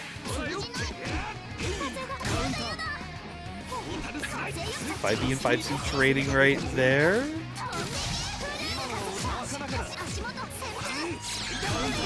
Yeah, it's so scary to leave too much of a gap here versus change to Gordeau.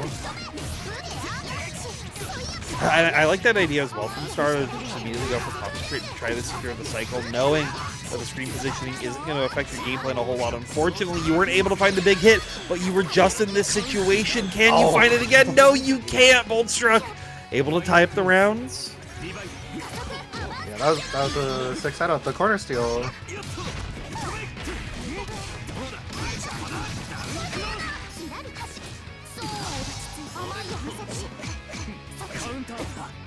Oh.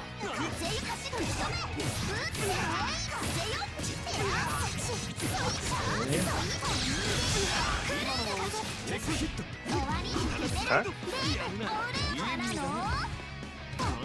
No green shield punish right there. Star escape with their life. Able to find the 2B to connect, but I don't think it was ready for it because that was pretty max distance right there. So needs to find another opening. This Reaper is the start. Okay. Oh, wow. Once again, another nice 2A hit by Star here. I think a throw might kill here. Yeah, both felt the same way. Yeah. Rising jump A. This definitely is not enough to kill.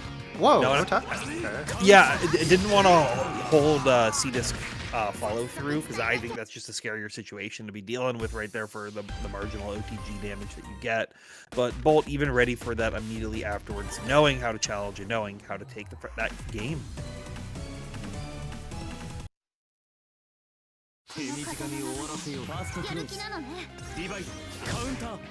Oh! Very interesting round start here. I think these are very unusual options from both players. Star comes out on top here.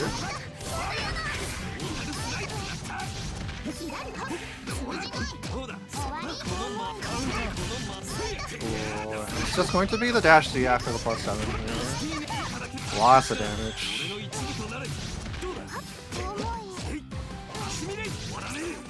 That's it? CS, yeah. As long as you keep it tight and don't drop it. Star, I think now feeling themselves a little bit more. Like, Kuon went wrong in that first game and knows what they need to do, trying to challenge another throw attempt right there. The J236B said we just walk ourselves back to the corner, and it almost worked. But EX Sword Car will with punish the space 5C. Yeah, he just turbo left. But unfortunately he's in the corner there. Okay, nice smash.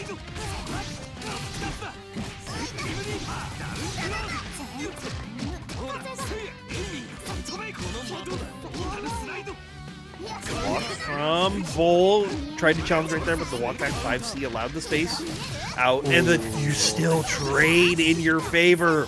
Great option right there, Boltstruck. Yeah, that disc is so pesky. Okay, this is kind of close. I think I should kill. Never mind. Sorry, my bad. We've seen so many IWs putting people at this one pixel situation. I can't wait for Komodo to buff the infinite orb damage all by one in the next match. Oh! Uh-oh. Speaking of that, that's one DP baited right there, and Star has a ton of resources on deck. Won't be able to kill, but will be able on this throw right here. Star coming back from almost dying and tying it up 1-1. You can't let players live today, I think. So scary.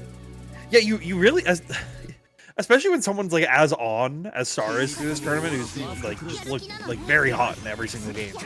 Like you cannot give them any chance to make a comeback like that. Yeah, definitely. Ooh, nice reaction 3C here by Bolt.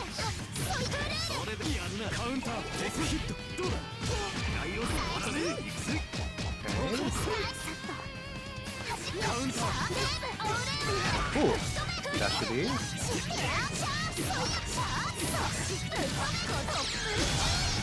Oh, interesting. Wow. Wow, that low profile's the force function enough right there in non-vorpal buff, so Bolt doing a really good job. Playing in like artist mode right now. He's playing like a creator. He's in creative mode. Yeah, you are right. Yeah. He's placing some of blocks. These things I haven't seen before from Bolt or Nanase players in general. Yeah, he's making it happen.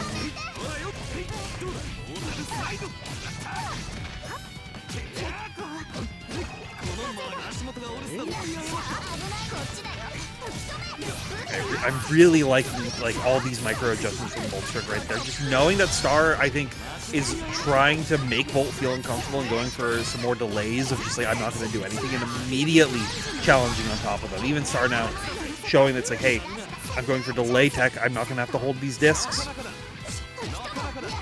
Yeah, one common complaint from Nanase players is that even though she has so many Oki options, they all effectively do the same thing, but Bolt is varying them up enough that like there's a lot of visual noise to start the process. And it's really getting them so far. Yeah, we'll just see if they can keep that up, but also this is the other big thing for Star. Landing one good hit just snowballs into another one again and again and again! Oh, we no! don't have the conversion up to 5A! Oh! Wow, that was really surprisingly even trade, yeah. Bolt's not trying to challenge the EX Immortal Glide. Mid 2A. You cannot low crash to mid 2A with your dash speed.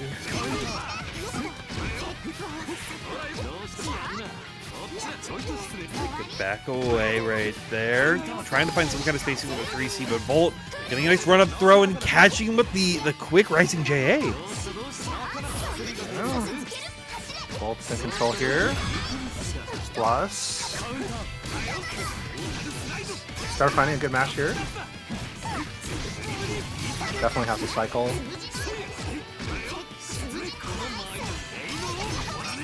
Oh, and Bolt gets caught.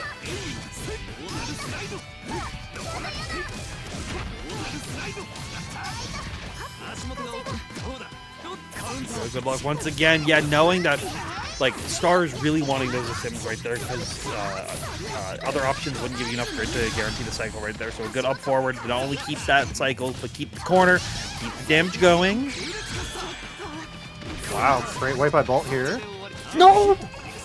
Yeah, I think that was going to kill, but okay. Finds in the Sword Caro. Yeah. It's fine. So 2-1, but it is our winners finals. This is 3 out of 5 still. We have a little bit more time to adapt. For those of you who are fans of Team StarXunderscore, but Team Boltstruck should be pretty happy because Bolt has shown like very good momentum and very good adjustments to exactly what Star wants to be doing throughout this set. Yeah, Bolt has really, like, he's been really hard for Star to listen.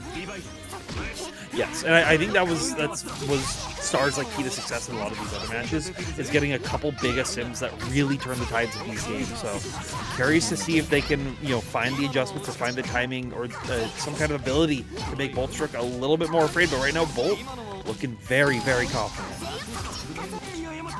Nice. Yeah, Bolt ready for the roll here. Oh, okay.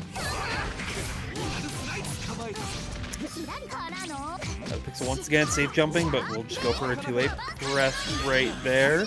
You see Fireball, just try to keep any kind of plus frames going. Star, you even saw once again, trying to wait, trying to make Bolt second guess some kind of option. But Bolt just ready for it and able to secure that round, now putting themselves match point. Yeah, Star getting another good start here, though. Few sims. Oh. Nice confirm on the 5C. They tried to sim once again. The Boltstruck taken to the skies. That has been so successful for them versus a lot of these sim attempts. Star now recognizing that 2A has been another good option. See Reaper. Gonna put them down. Yeah, once again, like another low crush gets 2A here by Star. This Vine might be quite good versus Nanase. You know what else is pretty good? Getting a sim CS at the moments where it matters the most. Star staying alive. Yeah.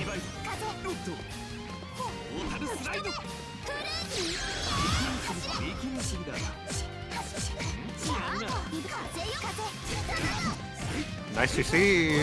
Ooh, and we pick up off of a normal hit too. Normal hit rebeat. Okay, EX sim knockdown.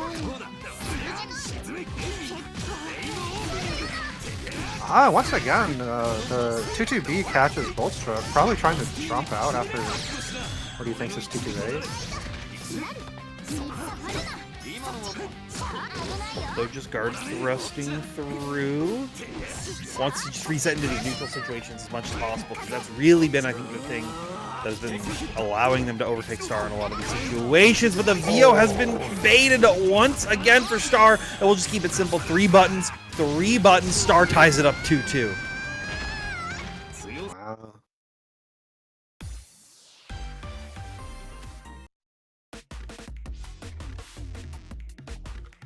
He might be Gordeau.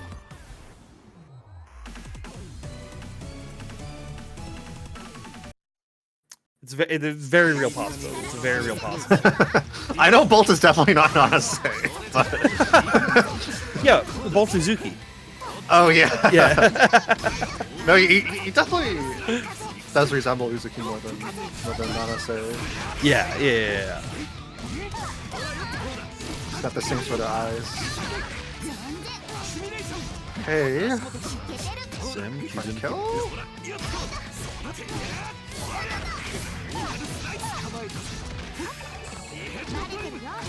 Almost had saw the opportunity to blow them up with stand shield right there, but instead we'll keep them locked down on the corner, trying to get Bolt to bite on anything.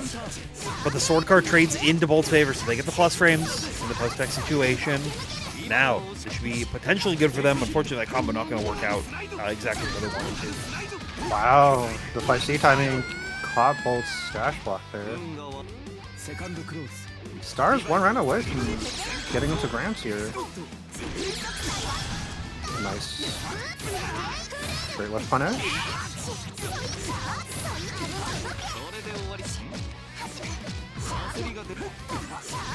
Oh, another great whip punish by Bolt.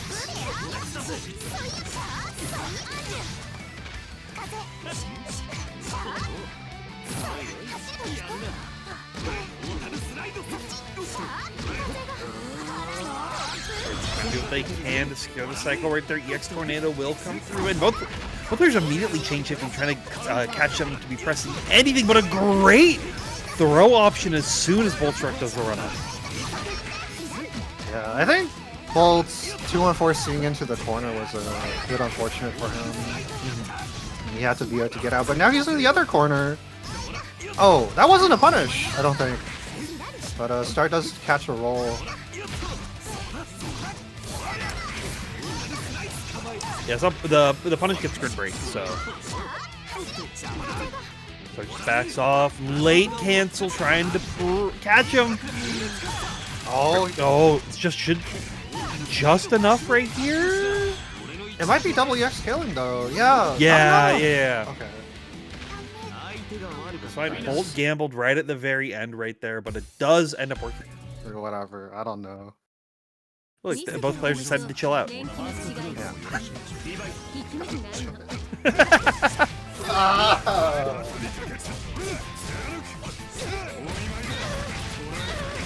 Alright. Oh, just run up DP. Omni defuses a bomb. Unfortunately, it gets immediately hit again. And definitely has to deal with another bomb here.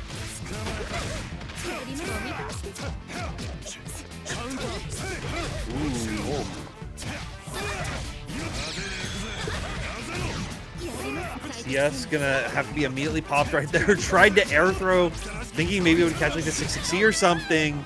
But Defi just stayed on the ground and immediately finding an option to secure that round.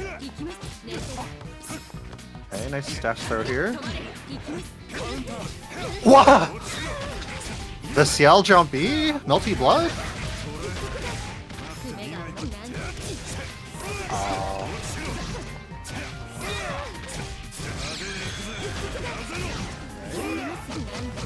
Okay, misses the ender to get the guaranteed bomb Oki, but CS right after this. Oh, I also like using the grab to reset the bomb timing so that the scaling didn't kill your combo right there. Really on point from Defi. Really on point to find the 2-on-4 or the 236A. Close out the round. Yeah, the Iceman needs to lock in. This is only a first to two. He's not in the first to three yet. You don't have that many games to play with. Yeah. We'll see which of the former teammates from Boston Blue Eat X Waz's team that OmniDeag is still a part of will be able to take it right here. Dude, 100% of Defiant like wins this. He's gonna float about how he's retired and still doing better than OmniDeag. I can like it's like a flowchart conversation. I can always do it. Yeah. It's gonna be immediately as breakdown appears on the screen. Yeah. Right, plus frames off the 2BC. Oh. Defi just doing such a good job of putting Omni in situations where they can't even think to afford about pressing anything. Miss the routing, get the bomb set right there, but we just let the DP rip. Cycle still ticks over into Omni's favor one more time. We'll need to use it to try to make something happen in this round right now. Definitely. Oh, so strong. Yeah, and Omni being on defense here is not great. Okay, that's a good hit here. It is also going to put Defiant in the corner. If it's Omni on almost a full load of EX bullets, so even if we reset out, we're going to have a lot of opportunities for pressure.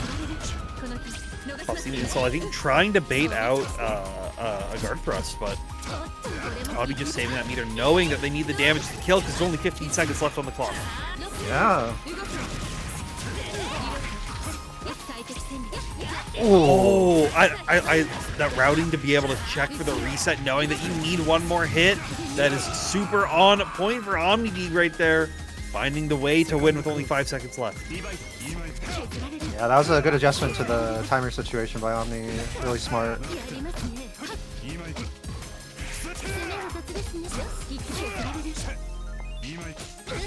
Able to play it cool a little bit longer, allowing Defi to try to show more of these options so you can figure out exactly how they want to open you up, but unfortunately you can't block forever, especially versus a character like Ogre. Yeah. Oh! Yeah. I haven't seen that one in a while. The concentrate for cycle? Oh no!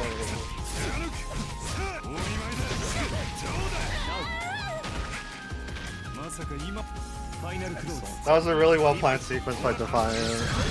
Concentrating for his cycle so you can 60 CS for the kill. Good stuff. Yeah, and even just like showing that they have the now you look at the extension of 62 early on the bomb right there. But like Omni up until these last two 6Bs hit were like almost at 100% on blocking 6Bs in this matchup. So just having the confidence that like you're not going to be ready for this next one when it will matter the most is just super on point for Defi right there. See if they can do it once again, but right now Celestial into EX cutting sync is a great start for Team Eltnum. Oh, got caught by the V-Sync here, actually. Boy, that's a great starter for Eltnum. Yeah, a couple more of these situations in a row should be huge for OmniDeag. Expensive standard throw right now. Gonna put you into a one-touch situation with one touch, one throw. So just a VO out. Oh, okay, yeah. Defiant pre-moved the EXTP, expecting Omni to DP there as well. Omni does something else and got hit. Oh, ouch. Defi knows how badly they wanted the ADP to as the throw bait right there to just yeah. But yeah, Defi is the Iceman now. Oh god, this Iceman thing. Alright. Well, it's pretty even so far. I think Bolt has a pretty good handle of a neutral in this matchup. Yeah, and this matchup is like it's two characters that both want to be playing like at ranges slightly outside or inside of each other's most effective range, right? Like Von 5B and Nanase 5B just kind of space each other out. So I think it's gonna be really up of like who can control some early neutral interactions to turn the tides of this match. You're already seeing with Bolt, right? Getting a couple of those bigger hits, getting opportunities to run up closer to make sure that they can be in 5B range, but that Steer Ender got shielded, so it will get punished by the 5A start for Defi. Whoa. Oh, okay. A bit messy here, but Defiant gets a hit, puts Bolt in the corner. Yeah, ready for the corner steal, and wow, safe jab! I'd recognize an even safe jab, knowing just how aggressive Defi has been in all these previous sets. It's just showing like Bolt is very on top of just reading these player habits by watching them play. So I'm excited to see how this goes through as we are back into 3 out of 5 for the rest of the night. So get your popcorn, get your snacks. We're in for a long one, I think. Oh. Uniclear? Okay.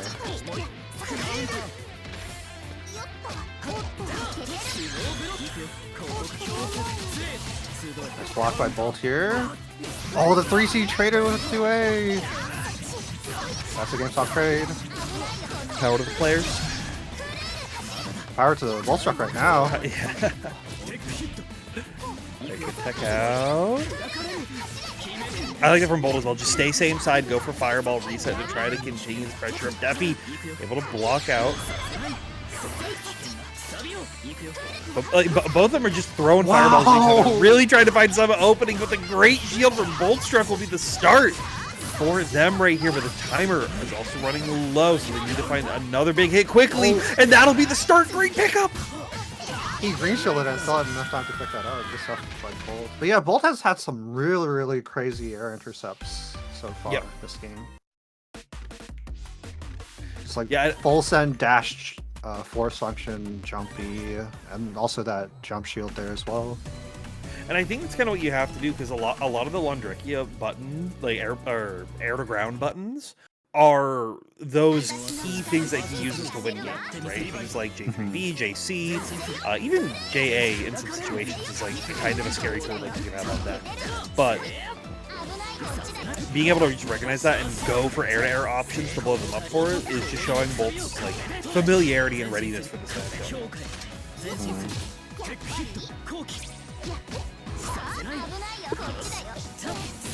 Oh, and yeah, Defiant's pretty on point with those shields versus the tornado follow-up. Oh, interesting. The fake 6B? Yeah, that's plus. Hotball pressing something there, maybe trying to jump. Maybe trying to like force function out of that, because it allows you to, if they just let flower, allows you to just clear it, no problem. So good on Defi to recognize that. I think that's what Bolt was going for. Bolt's down backing right now, trying to get a read of what Defi wants to be doing on pressure.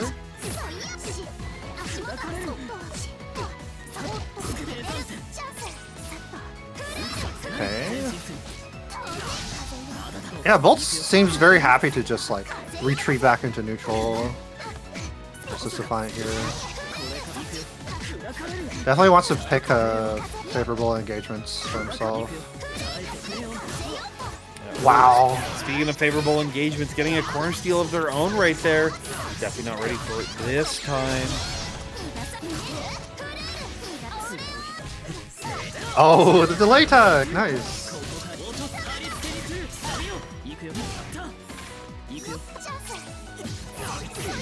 Rising jump, eh? Uh-oh. Oh, wow, he jumped past 5BB.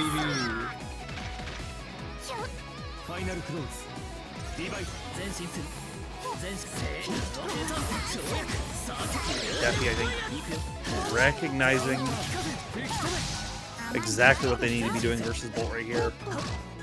Just constantly in control of it, making Bolt second guess themselves, finding things like the opening with the QB right there. Ooh, that router is kind of swaggy. I think that's a pretty unusual hit.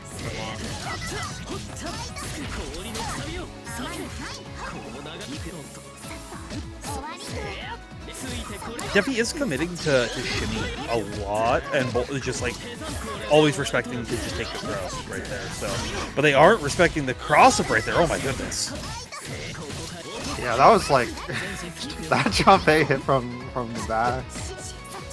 That was like a blaze blue cross up. Yeah. Ooh! Huge trades right here for Boltstruck. And we've seen this happen before, even on Defi's end of it, on other matches. These players, when you get to the one-pitch situation, that's when their flow state can truly activate. Be set in front, take the disc. Just do it again. Street Fighter 6 throw loops. Oh wow! Bolt actually right here. Yeah. Crazy comeback once again. You have to be able to kill your opponents, because all of these players, if you give them one more shot, they will take full advantage of it. Boltstruck now up 2-0.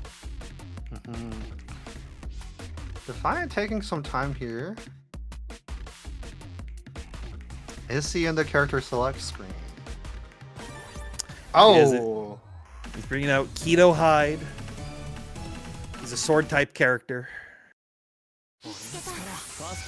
The man who can do anything and also does everything. Yeah, it is, for me at least, I always appreciate seeing the original Defi name coming out to fruition. Oh, his original name is actually Enkidu. The original main parentheses that he had success with in parentheses. Oh, yeah.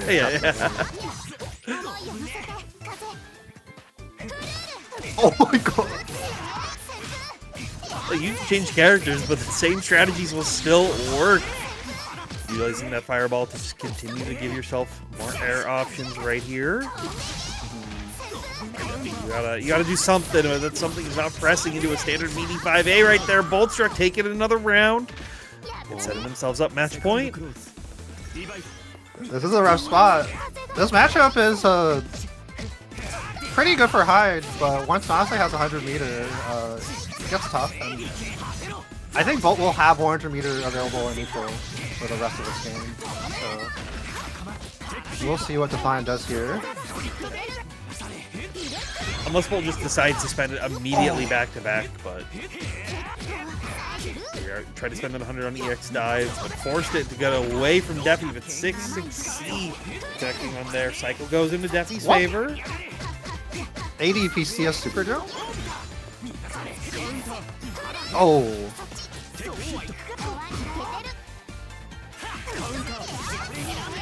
Bolt was just sitting there. He's like, assault at me. Go ahead. I'll wait. Try me. Just try me. Defi did Bolt though. Okay, Yo out.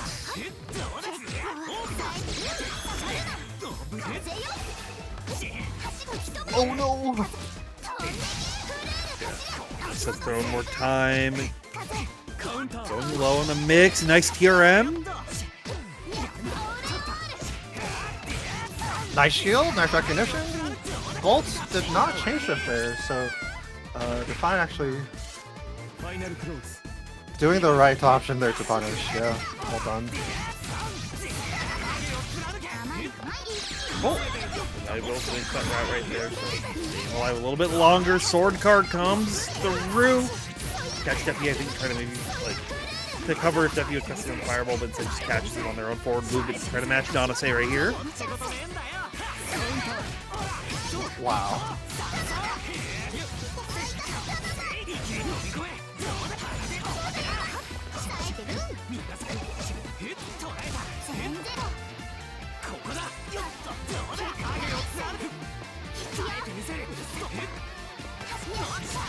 Okay. Oh.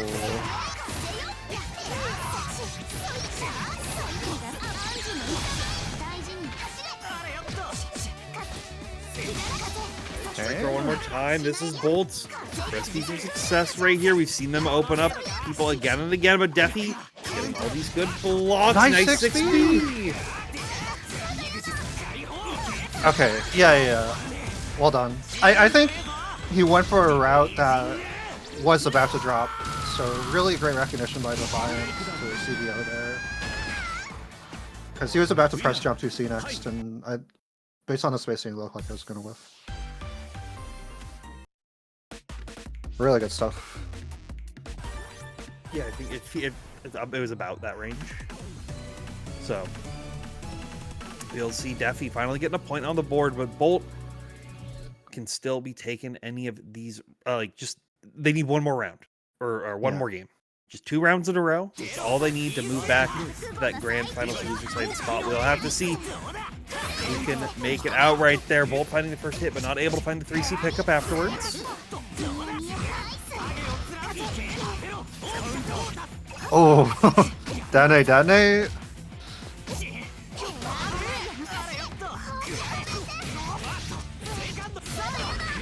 Oh, it doesn't look like Bolt will be able to utilize this this Luster that he has. Yeah.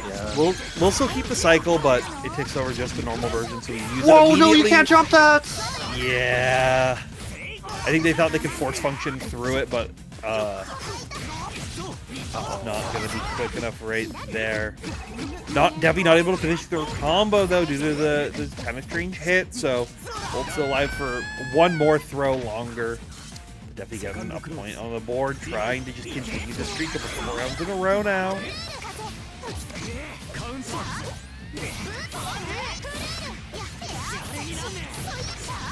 Alright. It's a good start for Bolts. Ooh! That delayed high V was kind of nice.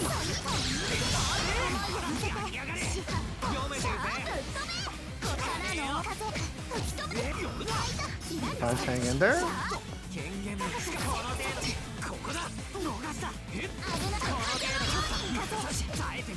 Shield as well, just trying to make sure the grid control to be in their favor.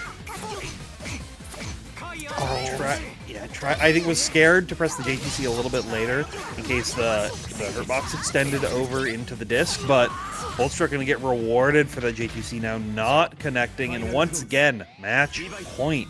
Okay.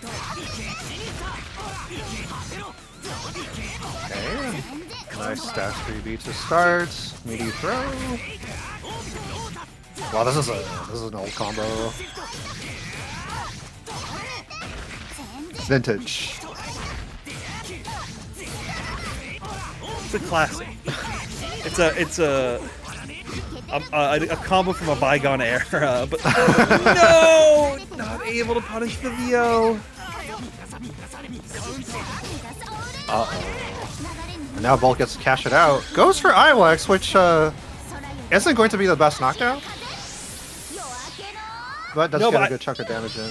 I think you care more about the damage at this point, right? Like, because it gets you a couple extra 100 damage on there. And it's fine. You just get a good knockdown with the throw immediately afterwards.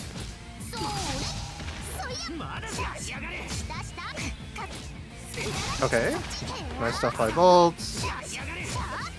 Random 6V can just like completely destroy Nanase here. Okay, Defiant finds a VO. Stays away out of the sea laser follow up right there. Xbox in the overhead. Throw not going to get punished. It's Steffi's turn to try to open up. Boltstruck though. Wow, and Bolt finds a dash 2B. Yeah. We're the almost final grand finals. Could be one more. We'll have to see. But right now, Star sitting on the winner's side, Boltstruck on the loser's side. Let's get into it. Yeah, it was quite close the last time these two played in winner, so it could really still go either way. But Bolt has to win 2 versus 3s in a row. So. Whoa. Yeah, we were talking about Bolt Runner, but we also have to talk about Star. They just seem to be on point and ready for every option that people are bringing to them today. Having those right spacings to get the counter hits, having the right opportunities to deal with the DP, gonna be looking for a throw. I knew it, I felt it in my bones. And so did Star right there to secure that first round. Yeah, Star's been quite impressive, like, with how he approaches player RPS all night tonight versus, like, all the players he's run into. And the willingness, like, it usually takes him, like, a game to figure out, like, okay, what are you doing? But then is very able to quickly adjust his game plan at any given time. Bolt now VOing.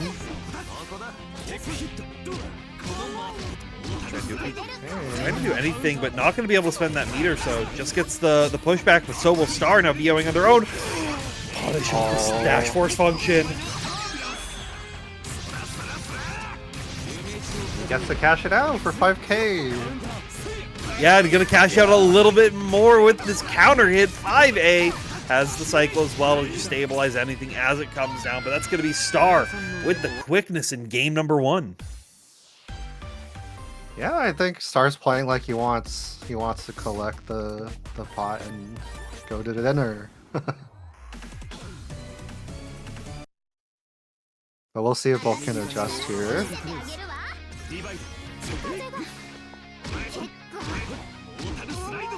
Staggering out now. Bolt just blocking. Like, I think recognizing that, like, trying to match the tempo that was working earlier for them isn't going to work versus Star. So they need to adjust the game plan a little bit and find opportunities to get these dash boxes in, to be pressing or find ways to challenge with Sword Car. But Star staying one step ahead with these Reapers to cover it. Yeah, Star's 2As have been so good versus Bolt. 3C right there, just trying to get as much plus frames as possible. No follow-up on the 6-6C right there. Star once again in a great position with this IW as well to secure this first game, or first round. Game 2. What is Bolt going to do to try to change it up? I think it's trying to run up with a deep 5A. Yeah, but if you run up too far, you're going to give Gordeau more window to use his slower buttons like 2C right there. Star getting the cycle. Gonna spend it for some meter here to keep turning. Slowly pushing Bolt into the corner. Nice idea. Start finding a couple of these like bigger stray hits right there, but not able to get any big conversion is also a good sign for Boltstruck right here, knowing that the scrambles might be something that they can live through multiple as the set goes further down. Good jump away from the CSM, not wanting to hold this grab. Oh!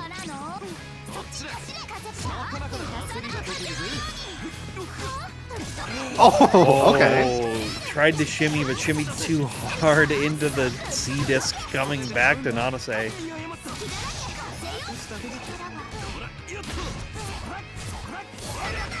Alright. It's so funny that this 2C with combo is like pretty close to optimal for Gordeau. Nice catch on the shield. I think Star needs one more here. Yeah. But VO will work this time, not going to get baited, but they're not going to bait it. So, tried to 2C as it's been working out so well for them throughout the set, but Bolt spaces themselves right outside of it. It did cost him 200 meter to get to that point. God damn it. That's a classic. We were saying, you know, old combos earlier, the old tricks still work.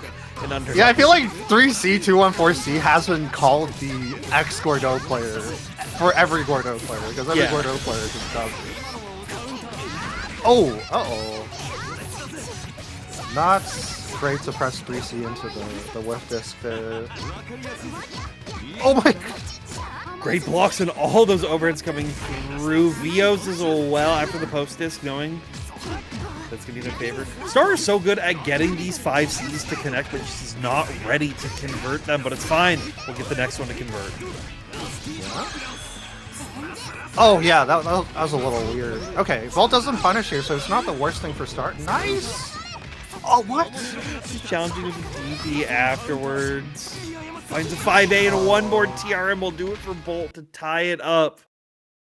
I was worried that Star was about to get StarXunderscored by the Super, but... I think Star misjudged the frame data on the EX sword card. He thought he had more frames to punish with, so he used a bigger button. But I think he could have gone for like a 5A or a throw punish there at least. Yeah. I think you even like 5B would have been fine. I think it's technically fast enough, but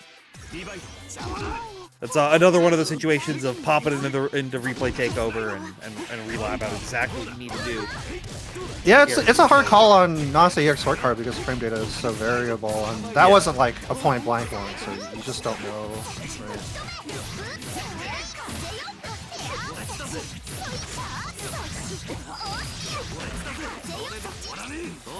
Okay, nice blocks and a good shield as well on the fireball. Got a huge grid break. This is what Star needs.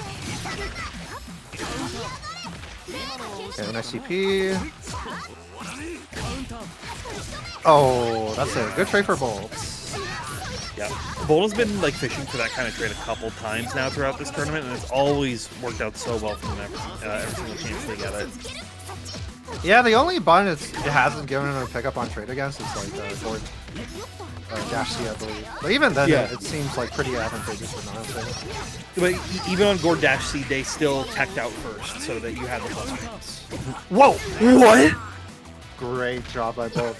that was a crazy anti-air on the dashboard function right there. Yeah, Bolt's 3Cs have been also really, really good tonight.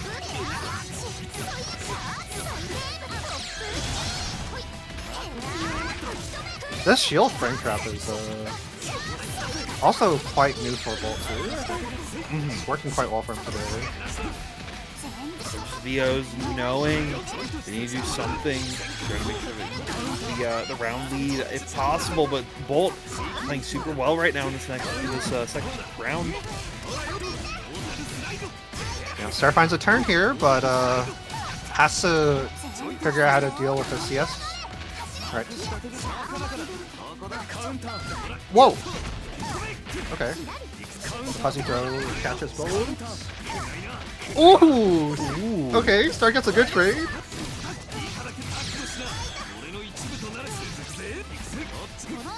Oh, All of as interesting. well. I think thought they could continue it, but ended up choosing not to plus frames off the Sea Mortal slide.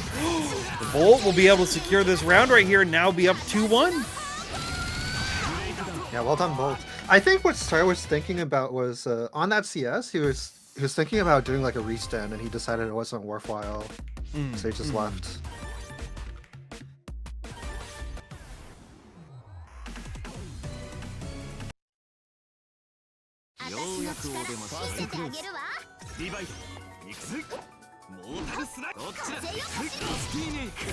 That's what's There we happening. go.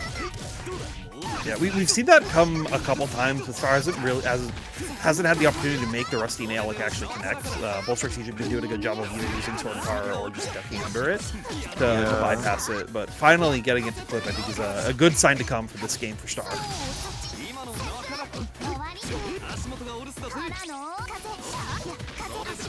Oh,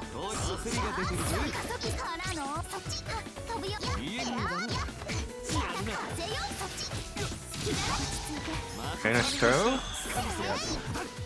Good fade away from the CSM right there. A Bolt has been. This is a thing that I've been noticing that I wonder if Star will is Bolt has been consistently just up backing on DX Flash.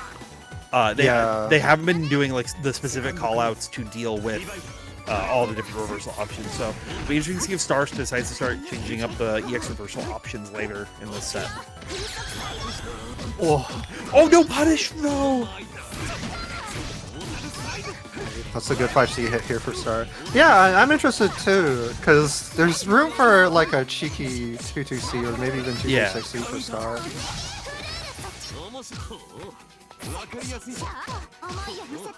They had the lead, but unfortunately getting stuck back into the corner right now. But 2C will be working out as you see. Whenever Boltstruck decides to delay their pressure just a little bit, Star knows exactly when they need to press and trying to grab him out. But Boltstruck is always taking to the skies. Yeah? Oh! Okay. We don't have an Oki situation, but that's okay. We find a throw. And the 2B here. This is a pretty good hit here for Star. Is he gonna kill here? I don't think so. He doesn't have a Vorpal damage buff. Yeah. It is IWEX min damage, so it's a lot, but yeah, my it is God! once again not enough. And you don't have the health bar to take some of these trades. Boltstruck finding the big 2C as well. The cycle ticked over to you, but it does not matter. IWEX of their own. That's going to be Boltstruck resetting the bracket. There's just been too many situations today where a player lives and you cannot see the color in their health bar. Yeah, I feel like this is the most I've seen in a bracket of that happening. The $1,000 are doing things to the game. Like the game itself. It's changing the code. Is this how we get the balance patches? Is this how we do it? by making big prize pools? Guys, we need more money in the prize pools. Alright, Star's taking a moment to maybe recompose himself. You have to. You have to take this time to recompose yourself. Changing the skin color as well.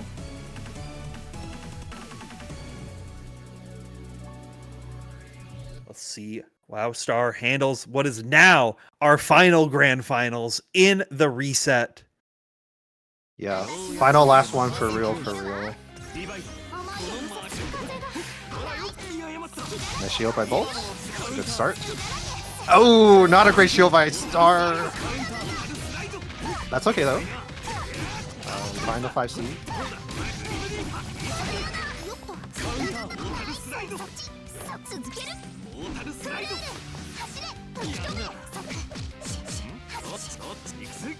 Back away.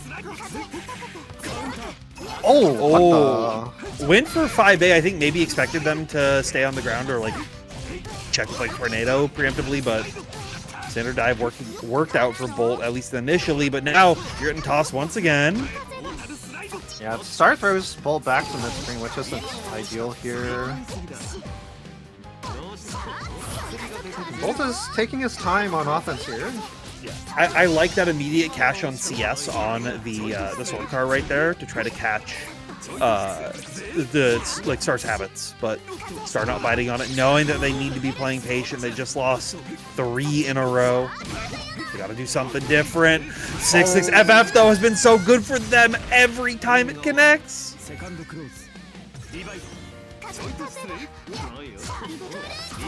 Yeah, the good thing for Bolt playing passively that the end of that round is he does have 200 meter now. Okay, spends it on Dio here. Oh, and the frame trap from Dash C into Mortal Slide. This is quite a good starter for Gordeau. Yeah. It's also good for Star specifically due to the length being a little bit longer than Gord's normal combos.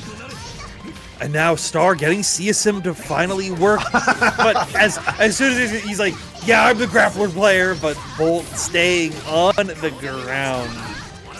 Oh, yeah. Descend to be a Reaper here. Does have a CS to make it safe, so yeah, good stuff by Star. Getting their point back on the board, but we have to see if they can regain those points or if Bolt will be able to, you know, redo what they just did in our original Grand Finals.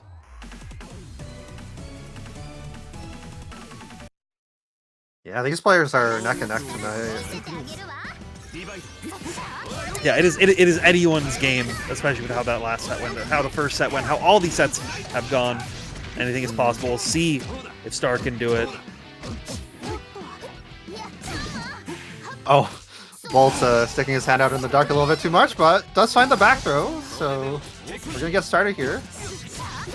Yeah, it's even Star putting his hand in the cookie jar, but unfortunately not gonna work out.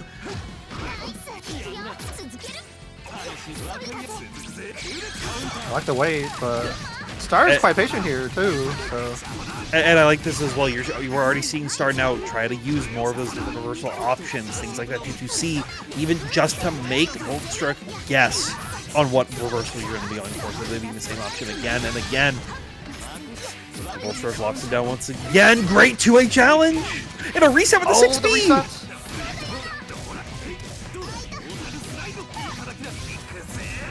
That's just gonna kill for sure. I'm always worried. With how tonight's been, I'm just worried every time I see one of these. But yeah, commentator is aware, the player is aware, guaranteeing the kill with the IWAX.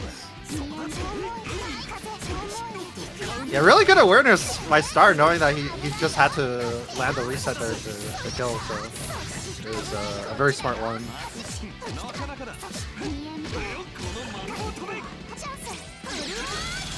Okay, nice. Could have probably jumped there. Oh, okay.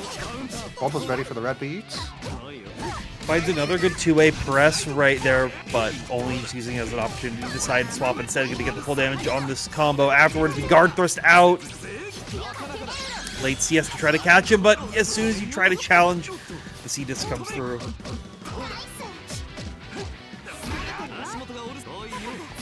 Bolt's being patient here. Oh, but he actually swung the cycle over to Star at the last second, so he's gonna be without me for a while. So he's trying to backdash him, but 6-6 FF going over the low grounded fireball right there. This is huge for Star. Finding these knockdowns, fighting these big counter 5As as soon as Bolt tries to be pressing. But you can't. It's an tactical reset. It's an American reset here to get the second IOX to guarantee it. Star now up 2-0. Wow. Star winning off of 2 very, very crucial resets here. And now he's 2 games up on Bolts. It looks a little bit tough here for Bolts. I think now Bolt taking that time to just breathe a little bit, think like, all right, what is going wrong? The biggest thing that Star has used 2 rounds in a row is cheeky 5A press into reset kill. Like, I think it's just going to be Bolt needs to be more aware of when that reset opportunity is going to happen and being ready to challenge on it, which is it's super hard to do. So we'll have to see if they can find that opportunity or if Star can close this out. Yeah, I think Bolt should also adjust a little bit to account for Dash FF, because that's also been catching him quite a bit. Yeah, we're seeing a lot. We're seeing a lot of it on those, like, really only come out when they're going for air fireball set. And I think just like they haven't really been using that option like too much throughout the rest of the set anyway, so maybe he can gain some advantage by preventing that 60% from working too well. But there we go, big 5A. Yeah, Bolt has shown that he can like just wait and 3C the 6-6 FF, so yeah, finding some room to do that would be nice. Oh! Star knows. 6FF, it's been working. Let's keep doing it. Yeah, it's been working because Bolt's been pretty antsy and neutral with these backdashes. Oh. 2-2B CS right here will keep a bunch of meteor in your pocket for the next round. Now Star sitting tournament point.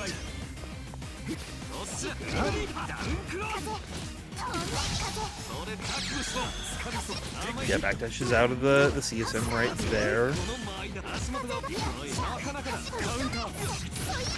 Wow, that was a deep 3C hit, but a bit weird for Bolt. I don't think he was expecting it to hit. Oh no, Star kind of just throwing out the wrong option at every single time, and Boltstruck being ready to capitalize on it.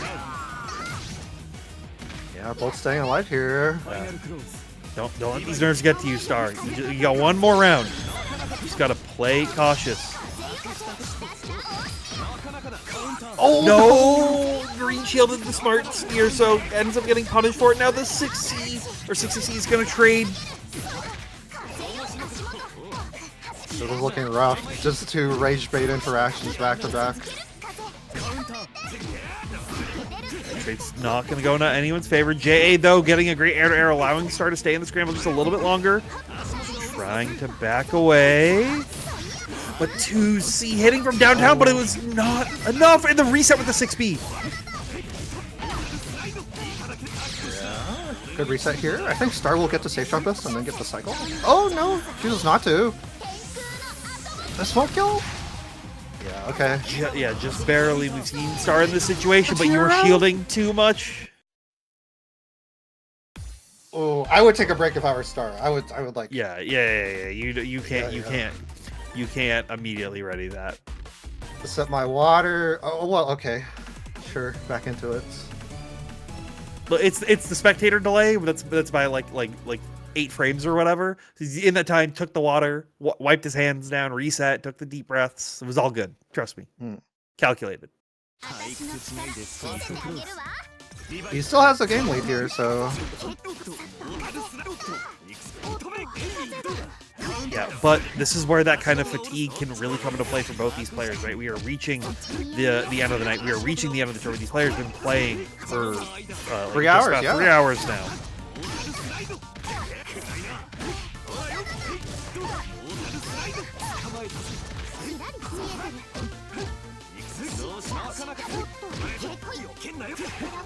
Whoa, okay. Ugh. Oh yeah, punish on the throw attempt right there, but CSM gonna be working out. Trying to lock him down once more. Good backdash on the 2A challenge attempt from Boltstruck, but Swordcar just covers any of these other options the Star wants to be bringing as soon as they've locked Boltstruck down. Whoa. I think Bolt missed his 2 input there. Definitely was targeting the throw tech. Yeah.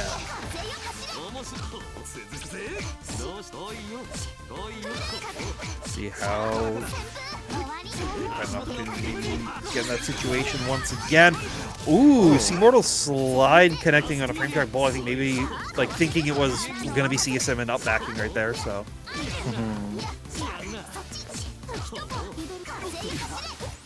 Oh, and got the backdash here with the A fireball. Good old TK Kuga at home right there, working out great for Boltstruck. Give themselves another round in a row.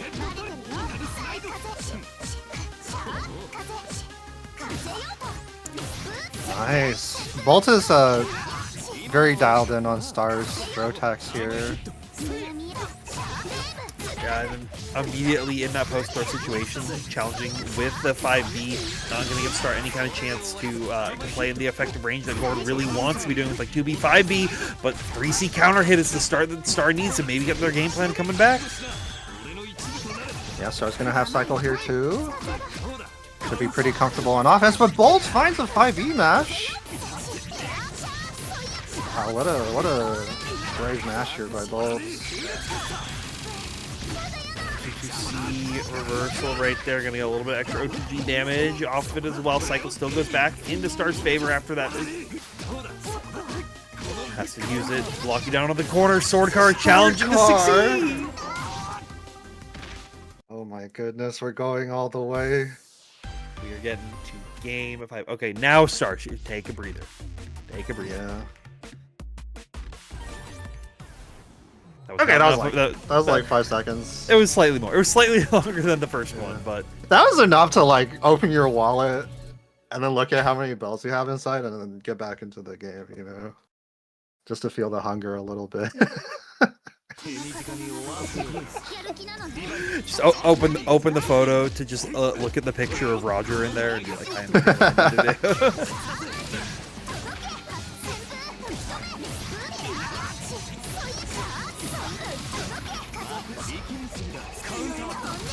Oh, this is a good start for Bolt here.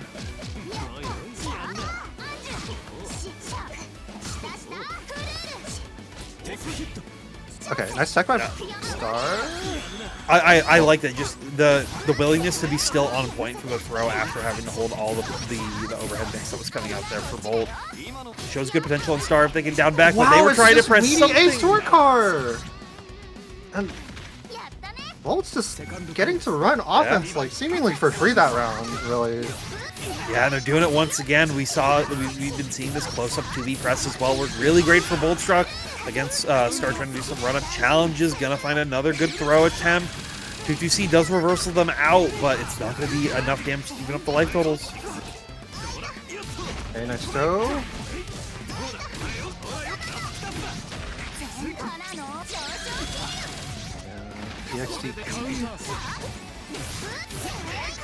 And it's just another meaty here. I don't think Bolt will kill quite yet. If he spends, it will be one throw. Okay. It's gonna be one throw regardless, but CSM comes through. But is it enough? Wake up 6B! He's a demon. Oh my goodness, Bolt. Congratulations, Boltstruck. Would you wake up Dashby for $1,000? Bolt answered, yeah.